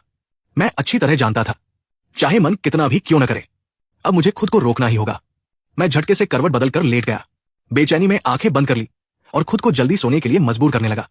उसी समय नींद में डूबी लेंग छिंगचियो भी मेरी तरफ करवट बदलकर लेट गई। बिना पीछे देखे ही मुझे महसूस हो गया, अब वो मेरे और भी करीब आ गई है। उसके शरीर से आती हल्की सी स्त्री सुगंध साफ महसूस हो रही थी। ऐसा लग रहा था अगर मैं बस पलट कर देखूं तो उसका चेहरा मेरे बिल्कुल सामने होगा। बड़ी मुश्किल से शांत हुई बेचैनी फिर सिर उठाने लगी, और इस बार पहले से भी ज्यादा तीव्र, मानो किसी भी तरह उसे दबा पाना नामुमकिन हो। कमरे में ऐसी चल रहा था। फिर भी मुझे लग रहा था कि तापमान लगातार बढ़ता जा रहा है। मेरा पूरा शरीर तपने लगा। धत, मैं झुंझलाकर तुरंत बिस्तर से उठ बैठा, सीधे बालकनी में गया और एक सिगरेट जला ली। रेलिंग पर टिककर ठंडी हवा खाने लगा। धीरे धीरे मन की बेचैनी भी शांत होने लगी। लेकिन अब कमरे में लौटकर सोने का मन बिल्कुल नहीं था। रात यूं ही बीत गई। दूसरी तरफ लेंग छिंगचिू को उस रात कई दिनों बाद सबसे अच्छी नींद आई। उसे एक भी सपना नहीं आया। पिछली रात झाओ शुहुआ ने उसे एक खास खुशबू वाली अगरबत्ती दी थी, जो मन को शांत रखती थी। उसे भी उम्मीद नहीं थी कि उसका असर इतना अच्छा होगा। सुबह वो आलस भरी मुस्कान के साथ उठी और आराम से अंगड़ाई ली। उसी समय बाथरूम का दरवाजा खुला। मैं नहाकर बाहर आया। एक नजर में ही समझ गया, वो बहुत चैन की नींद सोई है। उसके चेहरे की ताजगी सब कुछ बता रही थी। हमारी नजरें मिली। उसने धीरे से हाथ नीचे किए और सामान्य स्वर में कहा, गुड मॉर्निंग। मैंने बिना किसी भाव के उसकी तरफ देखा। बात करने का बिल्कुल मन नहीं था। जल्दी से तैयार होकर नीचे चला गया। झाओ शुहुआ हमेशा की तरह सुबह जल्दी उठ चुकी थी। वो शालीनता से नाश्ता कर रही थी। मुझे देखते ही मुस्कुराकर बोली, आओ बेटा, नाश्ता कर लो। कितने दिनों बाद तुम्हारे साथ बैठकर नाश्ता करने का मौका मिला है। मैं वही खड़ा रहा, चेहरा गंभीर था। मैंने पूछा, माँ, कल रात आपने मेरे कमरे में क्या जलाया था? झाओ शुहुआ को लगा कि उनकी योजना सफल हो गई है। उनकी मुस्कान और भी चौड़ी हो गई। उन्होंने हंसते हुए पूछा, क्या पूरी रात नींद नहीं आई? मैंने सपाट चेहरे से जवाब दिया, आपकी मेहरबानी से सचमुच पूरी रात सो नहीं पाया। इतना कहकर मैं मुड़ा और तेज कदमों से बाहर निकल गया। पीछे से झाओ शुहुआ की आवाज आई, अरे दामाद जी, नाश्ता तो करते जाओ। लेकिन मैंने जैसे कुछ सुना ही नहीं। झाओ शुहुआ बेहद खुश थी। उन्होंने मन ही मन सोचा, पूरी रात नहीं सोया, लगता है अब जल्द ही मैं नानी बनने वाली हूं। उधर उसी समय लेंग छिंगचिू भी डाइनिंग रूम में आ गई। गुड मॉर्निंग माँ। आज उसका मूड काफी अच्छा लग रहा था। बैठते ही उसने दूध का गिलास उठाकर एक ही सांस में पी लिया। झाओ शुहुआ ने मुस्कुराकर पूछा, कल रात नींद कैसी आई? लेंग छिंगचिू ने मुस्कुराकर सिर हिलाया, बहुत अच्छी। आपकी दी हुई खुशबू सच में कमाल की थी। मैं एक बार सोई तो सीधे सुबह आंख खुली। कई दिनों बाद इतनी सुकून भरी नींद आई है। झाओ शुहुआ एक पल के लिए चौंक गई। सीधे सुबह तक सोती रही? हाँ, लेंग छिंगचिू मुस्कुराई। माँ, वो खुशबू आपने कहां से खरीदी? मुझे भी अब हर रात वही इस्तेमाल करनी है।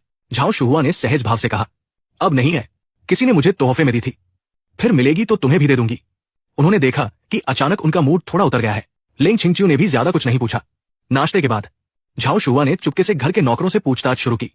वो जानना चाहती थी कि इन दिनों मेरे और लेंग छिंगचिू के रिश्ते कैसे हैं। लेकिन हर किसी का जवाब लगभग एक जैसा था, दोनों के बीच सब कुछ ठीक नहीं चल रहा। लेंग छिंगचिू अभी भी अपने पति के प्रति पहले जैसी ठंडी है और दामाद जी भी पहले जैसे नहीं रहे। अब वो हर समय लेंग छिंगचिू के पीछे पीछे नहीं घूमते। इतना ही नहीं, लेंग छिंगचिू अक्सर रात को घर भी नहीं लौटती और हाल ही में दोनों अलग अलग कमरों में सोने लगे हैं। ये सुनते ही झाओ शुहुआ समझ गई, मामला उम्मीद से कहीं ज्यादा गंभीर है। यहां तक कि उनका दामाद भी बदल गया था। कल रात भी इतना अच्छा मौका होने के बावजूद उसने लेंग छिंगचिू को हाथ तक नहीं लगाया। यानी इन दोनों की शादी सचमुच संकट में थी। दोपहर को झाओ शुहुआ ने खुद रसोई में जाकर लेंग छिंगचिू की पसंद के कई व्यंजन बनाए। फिर प्यार से कहा, ये टिफिन छिंगचिू के लिए ऑफिस लेकर जाऊं। मेरा बिल्कुल मन नहीं था, लेकिन मना करने की कोई वजह भी नहीं थी। आखिर ये मेरी सास के हाथ का बना खाना था। वो चाहती थी कि उनकी बेटी अपने हाथ का खाना खाए, इसलिए मुझे ही ये पहुंचाना था। ऊपर से मुझे अब भी उनके सामने एक प्यार करने वाले पति का अभिनय करना था। पहले वाला मैं तो कभी भी लेंग छिंगचिू से मिलने का कोई मौका नहीं छोड़ता, इसलिए अब भी मैं कोई बहाना नहीं बना सकता था। खैर, सिर्फ खाना पहुंचाना ही तो था, मुझे उससे कोई फर्क नहीं पड़ता था। मैं लेंग ग्रुप के मुख्यालय पहुंचा। गाड़ी से उतरकर मैंने धूप का चश्मा लगाया और सीधे अंदर चला गया। इस कंपनी से मैं अच्छी तरह वाकिफ था। पिछले जन्म में न जाने कितनी बार यहां आया था। बिना किसी से पूछे भी मुझे हर रास्ता याद था। किसी का ध्यान अपनी तरफ न जाए, इसलिए मैंने सीईओ वाली प्राइवेट लिफ्ट नहीं ली। मैं सामान्य कर्मचारियों वाली लिफ्ट में चढ़ गया। वो सिर्फ 50वीं मंजिल तक जाती थी। उसके बाद ऊपर जाने के लिए दूसरी लिफ्ट लेनी पड़ती थी। शुरू में लिफ्ट में सिर्फ मैं था। फिर 2 कर्मचारी भी अंदर आ गए। वे मुझे नहीं पहचानते थे। आपस में बातें करने लगे। इस साल डिजाइन प्रतियोगिता में बहुत जबरदस्त मुकाबला है। मैं भी हिस्सा लेना चाहता था, लेकिन अब तो हिम्मत ही नहीं हो रही। दूसरे ने कहा, पता नहीं इस बार टॉप 5 में कौन कौन आएगा। क्या सॉन्ग ज़ेहाओ फिर से जीत पाएगा? उसे कंपनी में आए अभी 2 साल भी नहीं हुए। पहले ही साल उसने डिजाइन प्रतियोगिता का पहला पुरस्कार जीत लिया था। इस साल तो वो सेक्रेटरी डायरेक्टर भी बन गया था। हालांकि बाद में उसकी पदावंती हो गई, लेकिन डिजाइन विभाग में आज भी उसका कोई मुकाबला नहीं है। सुना है वो इस बार भी प्रतियोगिता की पूरी तैयारी कर रहा है। लगता है फिर से बड़ा पुरस्कार जीतने की सोच रहा है। अगर इस बार भी स्पेशल अवार्ड जीत गया तो इसी साल कंपनी का गोल्ड मेडल डिजाइनर बन जाएगा। दोनों के चेहरे पर साफ ईर्ष्या दिखाई दे रही थी। यार, इंसान और इंसान में इतना फर्क कैसे हो सकता है? सिर्फ टैलेंट ही नहीं, वो दिखने में भी इतना हैंडसम है। ऊपर से बॉस भी उस पर खास मेहरबान है। इतना परफेक्ट आदमी हो तो बाकी लोग जिए कैसे? मैं पीछे खड़ा उनकी बातें सुन रहा था। सच कहूं तो सॉन्ग ज़िहाओ वाकई बेहद काबिल इंसान था। उसके पास टैलेंट भी था, अच्छी शक्ल सूरत भी, और लोगों से पेश आने की समझ भी। पिछले जन्म में मैं तो उसके सामने पूरी तरह हार चुका था। बाकी लोगों का क्या हाल होता ये समझना मुश्किल नहीं था, लेकिन इस जन्म में मेरे लिए अब सॉन्ग ज़िहाओ चाहे कितना भी अच्छा क्यों न हो, उससे मेरा कोई लेना देना नहीं था। मेरी नजर में वो बस एक आम इंसान था। मैं सबसे ऊपर वाली मंजिल पर पहुंचा और सीधे लिंग छिंगचियो के ऑफिस की ओर बढ़ गया। एक सेक्रेटरी ने मुझे देखते ही जल्दी से आकर कहा, मिस्टर लू, आप यहां? मैडम अभी ऑफिस में नहीं है, क्या मैं उन्हें अभी फोन कर दूं? मैंने सिर हिलाया, जरूरत नहीं, मैं अंदर बैठकर उनका इंतजार कर लेता हूं। सेक्रेटरी मुझे अंदर ले गई। लिंग छिंगचियो का ऑफिस बेहद विशाल और शानदार था। सजावट भी बेहद आलीशान थी, यहां तक कि अंदर एक छोटा सा गोल्फ खेलने का एरिया भी बना हुआ था। मैंने टिफिन टेबल पर रखा और गोल्फ खेलने लगा। वैसे मेरी गोल्फ बहुत खराब थी, हर बार गेंद होल के पास जाकर भी अंदर नहीं जाती थी। काफी देर बाद लगा कि इस बार सही निशाना लग गया है, लेकिन गेंद फिर से होल से चूक गई और दूर लुढ़क गई।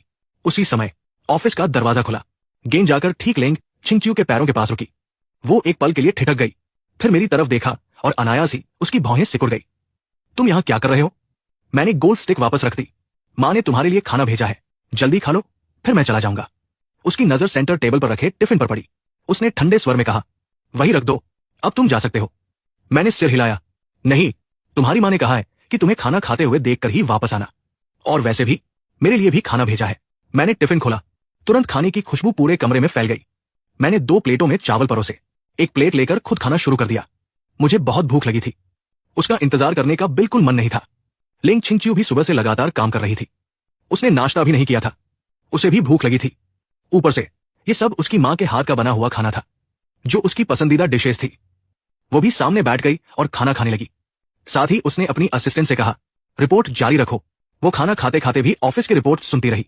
मैं मन ही मन बड़बड़ाया, ये औरत तो खाते समय भी काम करती है, क्या दुनिया के सारे लोग इसकी तरह वर्कहॉलिक होते हैं? असिस्टेंट ने अपनी रिपोर्ट खत्म की, फिर एक फाइल निकालकर उसके सामने रखी।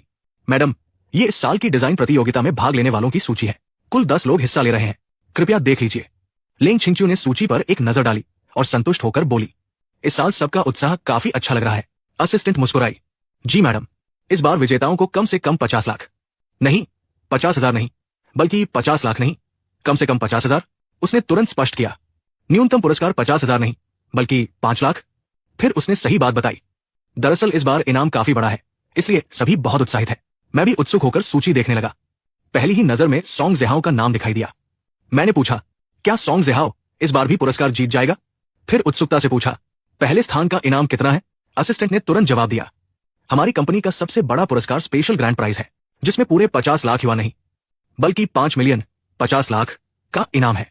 मैं हैरान रह गया, इतना ज्यादा? असिस्टेंट मुस्कुराई, जी, इस बार मैडम ने खुद इनामी राशि बढ़ाई है, क्योंकि इस साल की प्रतियोगिता कंपनी के लिए बहुत महत्वपूर्ण है। मैंने फिर पूछा, पिछले साल कितना इनाम था? ग्रैंड प्राइज 1 मिलियन था, बाकी पुरस्कारों में भी कम से कम 1 लाख युवान मिलते थे। मैंने पूछा, कुल कितने विजेता चुने जाएंगे? कुल 5 स्थान है, लेकिन इसका मतलब ये नहीं कि 5 को पुरस्कार मिलना ही तय है। मैं समझ नहीं पाया। असिस्टेंट मुस्कुराकर बोली, यानी सिर्फ टॉप 5 में आ जाना काफी नहीं है, डिजाइन ऐसा होना चाहिए जिसे मैडम खुद मंजूरी दें। अगर उन्हें कोई डिजाइन पसंद नहीं आया तो किसी को भी पुरस्कार नहीं मिलेगा। मैं हैरानी से बोला, इतना सख्त नियम? तभी मुझे पिछली जिंदगी की एक बात याद आ गई। उसी दौरान लिंग छिंगचियो और सॉन्ग ज़िहाओ न्यूयॉर्क बिजनेस ट्रिप पर गए थे। शुरुआत में मुझे इस बारे में कुछ पता नहीं था। बाद में न्यूयॉर्क की एक बड़ी परियोजना की बोली जीतने की खबर मीडिया में आई। मुख्य डिजाइनर के रूप में लिंग छिंगचियो के डिजाइन की हर जगह तारीफ हो रही थी। तभी मैंने वो खबर पढ़ी। उस रिपोर्ट में डिजाइन टीम के सदस्यों की सूची भी छपी थी और उसमें सॉन्ग ज़िहाओ का नाम भी था। ये देखते ही मैं पिछले जन्म में उससे बुरी तरह झगड़ पड़ा था। अब उन बातों को याद करने का मन नहीं था। बस इतना महसूस हुआ, लिंग छिंगचियो और सॉन्ग ज़िहाओ सचमुच एक दूसरे के लिए बने थे। दोनों बेहद प्रतिभाशाली थे और मैं उनके सामने बिल्कुल निकम्मा था। इसलिए जितनी जल्दी हो सके तलाक हो जाना ही बेहतर था। कम से कम रोज रोज उन दोनों को देखकर परेशान तो नहीं होना पड़ेगा। मैंने आगे कोई सवाल नहीं किया, चुपचाप सिर झुकाकर खाना खाने लगा। कुछ देर बाद लिंग छिंगचियो खाना खत्म कर चुकी थी। उसने चॉपस्टिक रख दी और असिस्टेंट से कहा, तुम जा सकती हो। असिस्टेंट आदर से सिर झुकाकर बाहर चली गई। अब पूरे ऑफिस में सिर्फ हम दोनों बचे थे। मैंने भी अपना खाना खत्म किया और सामान समेटने लगा। मैं चलता हूं, तुम्हारे काम में और बाधा नहीं डालूंगा। मैं सिर झुकाकर टिफिन समेट रहा था, इसलिए मुझे दिखाई नहीं दिया कि वो चमड़े के सोफे पर आराम से टिककर मुझे ध्यान से देख रही थी। कुछ देर बाद उसने पूछा, लगता है तुम मुझसे बहुत नाराज हो। मैंने उसकी तरफ देखा और हल्की मुस्कान के साथ कहा, तुम्हें ऐसा सिर्फ लग नहीं रहा, सच में हूं। वो मुस्कुराई, अच्छा, मुझसे इतनी नाराजगी किस बात की है? मैंने बिना झिझक जवाब दिया। तुम्हारे साथ बैठकर खाना खाने का सारा मजा खराब हो जाता है। उसकी आवाज तुरंत ठंडी पड़ गई। क्या कहा तुमने? अब मुझे उससे डर नहीं लगता था। मैंने साफ कहा, खाना खाते समय भी तुम काम करती रहती हो। ऐसे माहौल में किसका खाने का मन करेगा? वो हल्का सा हंसी। लेकिन अभी तो तुम्हें मेरे काम में बड़ी दिलचस्पी थी। मैंने समझाया, मुझे काम में नहीं, इनामी रकम में दिलचस्पी थी। वो मुस्कुराई। लू परिवार के बड़े बेटे को भी इतनी सी रकम आकर्षित करती है? वैसे भी हर महीने तुम्हें जितने पैसे मिलते हैं उससे ज्यादा तो जेब खर्च भी नहीं बनता। मेरे हाथ अचानक रुक गए। उसकी बात किसी जोरदार तमाचे की तरह लगी। हाँ, मेरे पास सचमुच कोई बचत नहीं थी।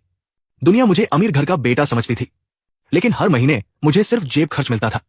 दादाजी 2 लाख नहीं 20,000 युआन देते थे और लेंग छिंगच्यू हर महीने 30,000 देती थी। कुल मिलाकर मेरे पास सिर्फ 50,000 युआन का मासिक खर्च था। इसके अलावा मेरी कोई आमदनी नहीं थी। पैसे कमाने का कोई हुनर भी नहीं। यहां तक कि लेंग छिंगच्यू के पीछे भागते भागते मैंने अपनी पढ़ाई तक छोड़ दी थी।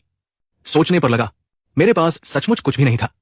हर मामले में मैं सॉन्ग जहां से पीछे था। मैं सच में एक निकम्मा इंसान था। लेकिन निकम्मा होने का मतलब ये नहीं कि कोई मेरा अपमान करे। मैं खड़ा हो गया, उसकी आंखों में देखते हुए बोला, तो तुम मुझे बिल्कुल बेकार समझती हो? वो मुस्कुराई। बताओ, ऐसी कौन सी बात है तुम्हें जिसकी वजह से मैं तुम्हारी इज्जत करूं? मैंने गहरी सांस ली। बहुत अच्छा, अब तुमने मुझे मजबूर कर दिया है। मैं साबित करके दिखाऊंगा कि तुम आज जो कह रही हो एक दिन उसी बात पर पछताओगी। वो व्यंग्य से हंस पड़ी। साबित करोगे? किस चीज से? तुम्हारे पास है ही क्या? उसकी नजरों में मैं एक नालायक, निकम्मा और नापसंद आदमी था। मैंने कोई बहस नहीं की। सीधे सेंटर टेबल से डिजाइन प्रतियोगिता की सूची उठाई। उसकी आंखों में देखते हुए एक एक शब्द साफ कहा, इस डिजाइन प्रतियोगिता में मैं भी हिस्सा लूंगा और मैं तुम्हें साबित करके दिखाऊंगा कि मैं बेकार नहीं हूं। वो कुछ पल के लिए सचमुच चौंक गई।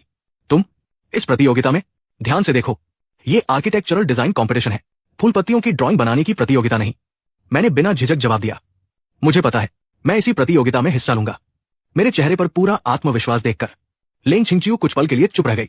ये आदमी इतना आत्मविश्वास आखिर लाता कहां से है? तुमने तो कॉलेज भी पूरा नहीं किया, तुम्हें आर्किटेक्चरल डिजाइनिंग के बारे में क्या पता? मैं बोला, अरे घर का डिजाइन ही तो बनाना है, अंदर का स्ट्रक्चर बनाना मुझे नहीं आता, लेकिन बाहर का लुक तो मैं बना ही सकता हूं। लेंग छिंगच्यू ने ठंडी हंसी के साथ कहा, अगर इतना आसान होता तो हर गली में डिजाइनर घूम रहे होते। मैं बोला, मुझे पता है कि इतना आसान नहीं है, लेकिन मैं बना सकता हूं। अगर मेरे बनाए हुए एक्सटीरियर डिजाइन को तुमने पसंद कर लिया तो मेरी जीत होगी। लेंग छिंगच्यू ने सिर हिलाया। ठीक है, तुम सिर्फ बाहरी डिजाइन बनाओ, मैं भी देखती हूं कि तुम्हें सच में इतना हुनर है या नहीं। मैंने आगे कहा, अगर मैं जीत गया तो 50 लाख का प्राइज भी मेरा होगा। लेंग छिंगच्यू ने बेबस होकर कहा, पहले ये तो देख लो कि तुम्हारे पास इतनी काबिलियत है भी या नहीं। मैं मुस्कुराया, है या नहीं ये तब पता चलेगा। लेंग छिंगच्यू अब भी मेरी सोच समझ नहीं पा रही थी। उसे बिल्कुल यकीन नहीं था कि मेरा डिजाइन उसकी मंजूरी पा सकता है। वो उठकर मेरे सामने आ खड़ी हुई और बोली, अगर तुम्हारा डिजाइन इस प्रतियोगिता का सबसे बेहतरीन निकला तो 50 लाख का इनाम तुम्हें दे दूंगी। मैंने उत्साह से उसकी ओर उंगली करते हुए कहा, यह बात तुम्ही ने कही है, अब इंतजार करना, इनाम मेरा ही होगा, बाद में मुकरना मत। उसने मेरा हाथ पकड़कर उंगली नीचे करते हुए कहा, मेरी बात पर शक करने की तुम्हारी हैसियत नहीं है और आगे से मेरी तरफ उंगली मत उठाना। मैंने झटके से अपना हाथ छुड़ाया, गुस्से में नाक सिकोड़कर मुड़ा और बाहर निकल गया। पीछे से लेंग छिंगच्यू ने ठंडे स्वर में आदेश दिया, अपना सामान भी साथ ले जाओ। मैंने पीछे मुड़कर भी नहीं देखा और कहा, जो पहले खा ले उसे बर्तन धोने की जरूरत नहीं होती, जो बाद में खाए वही साफ करेगा। धड़ाम, मैंने दरवाजा जोर से बंद किया और बाहर निकल गया। घर पहुंचने के बाद पता चला कि सासू मां झाओ शुहुआ वापस जा चुकी थी। ससुर जी उन्हें बुलाकर ले गए थे। मुझे पहले से ही पता था कि सासू मां ज्यादा दिन यहां रुक ही नहीं सकती।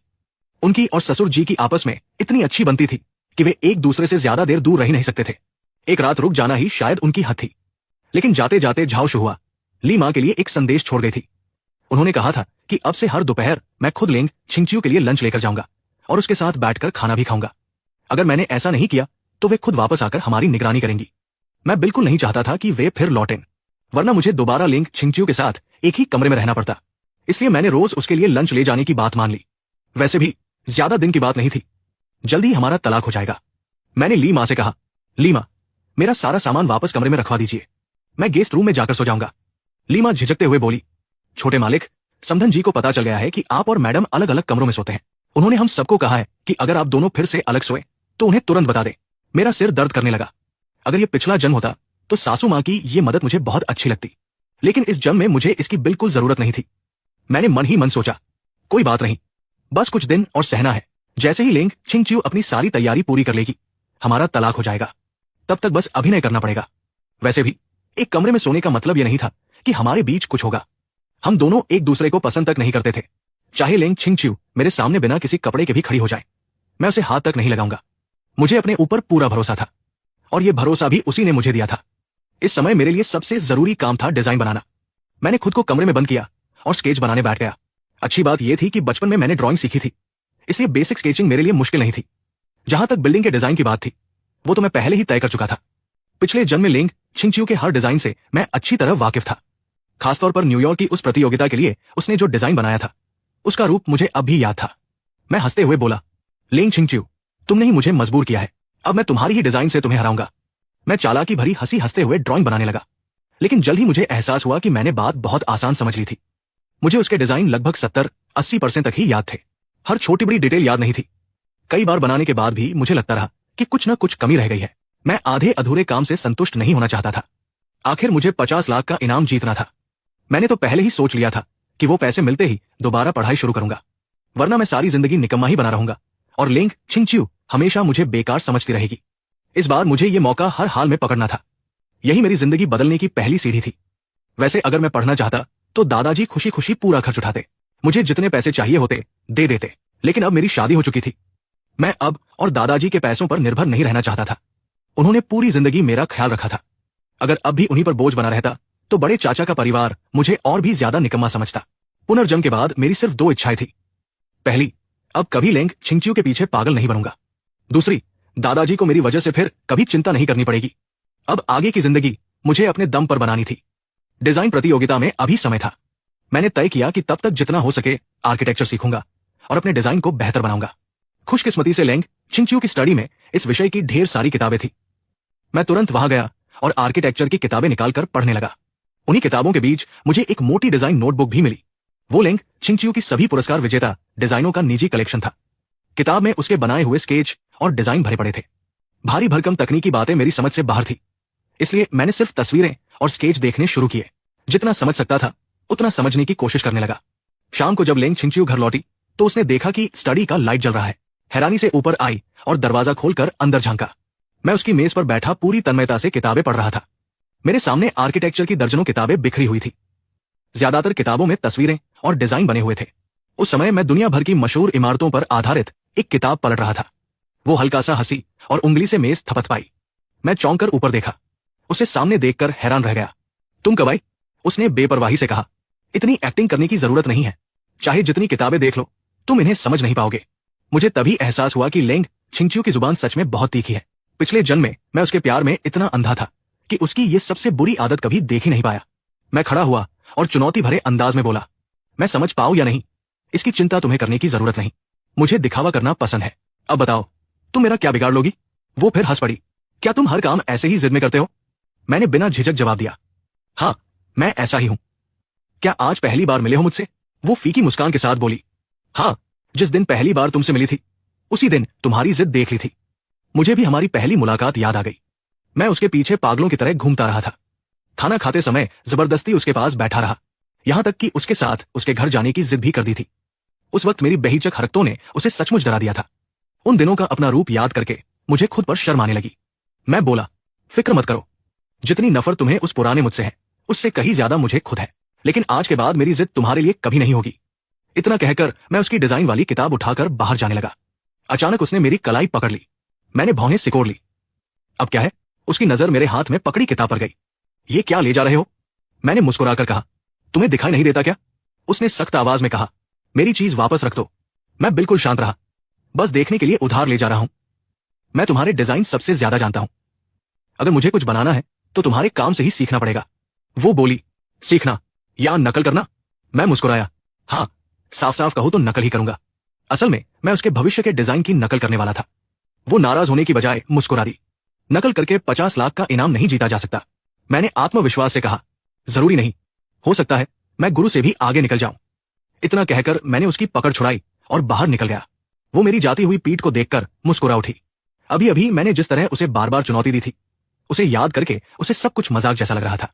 उसे विश्वास ही नहीं हो रहा था कि मैं जैसा आदमी भी उसे चुनौती देने की हिम्मत कर सकता है। लेकिन जाने क्यों, अब उसे सचमुच इंतजार होने लगा था कि मैं आखिर कैसा डिजाइन बनाकर लाऊंगा। शायद मैं उसे थोड़ा बहुत चौंका भी दूं। लेकिन एक बात को लेकर उसे पूरा यकीन था, 50 लाख का इनाम जीतना मेरे बस की बात नहीं थी।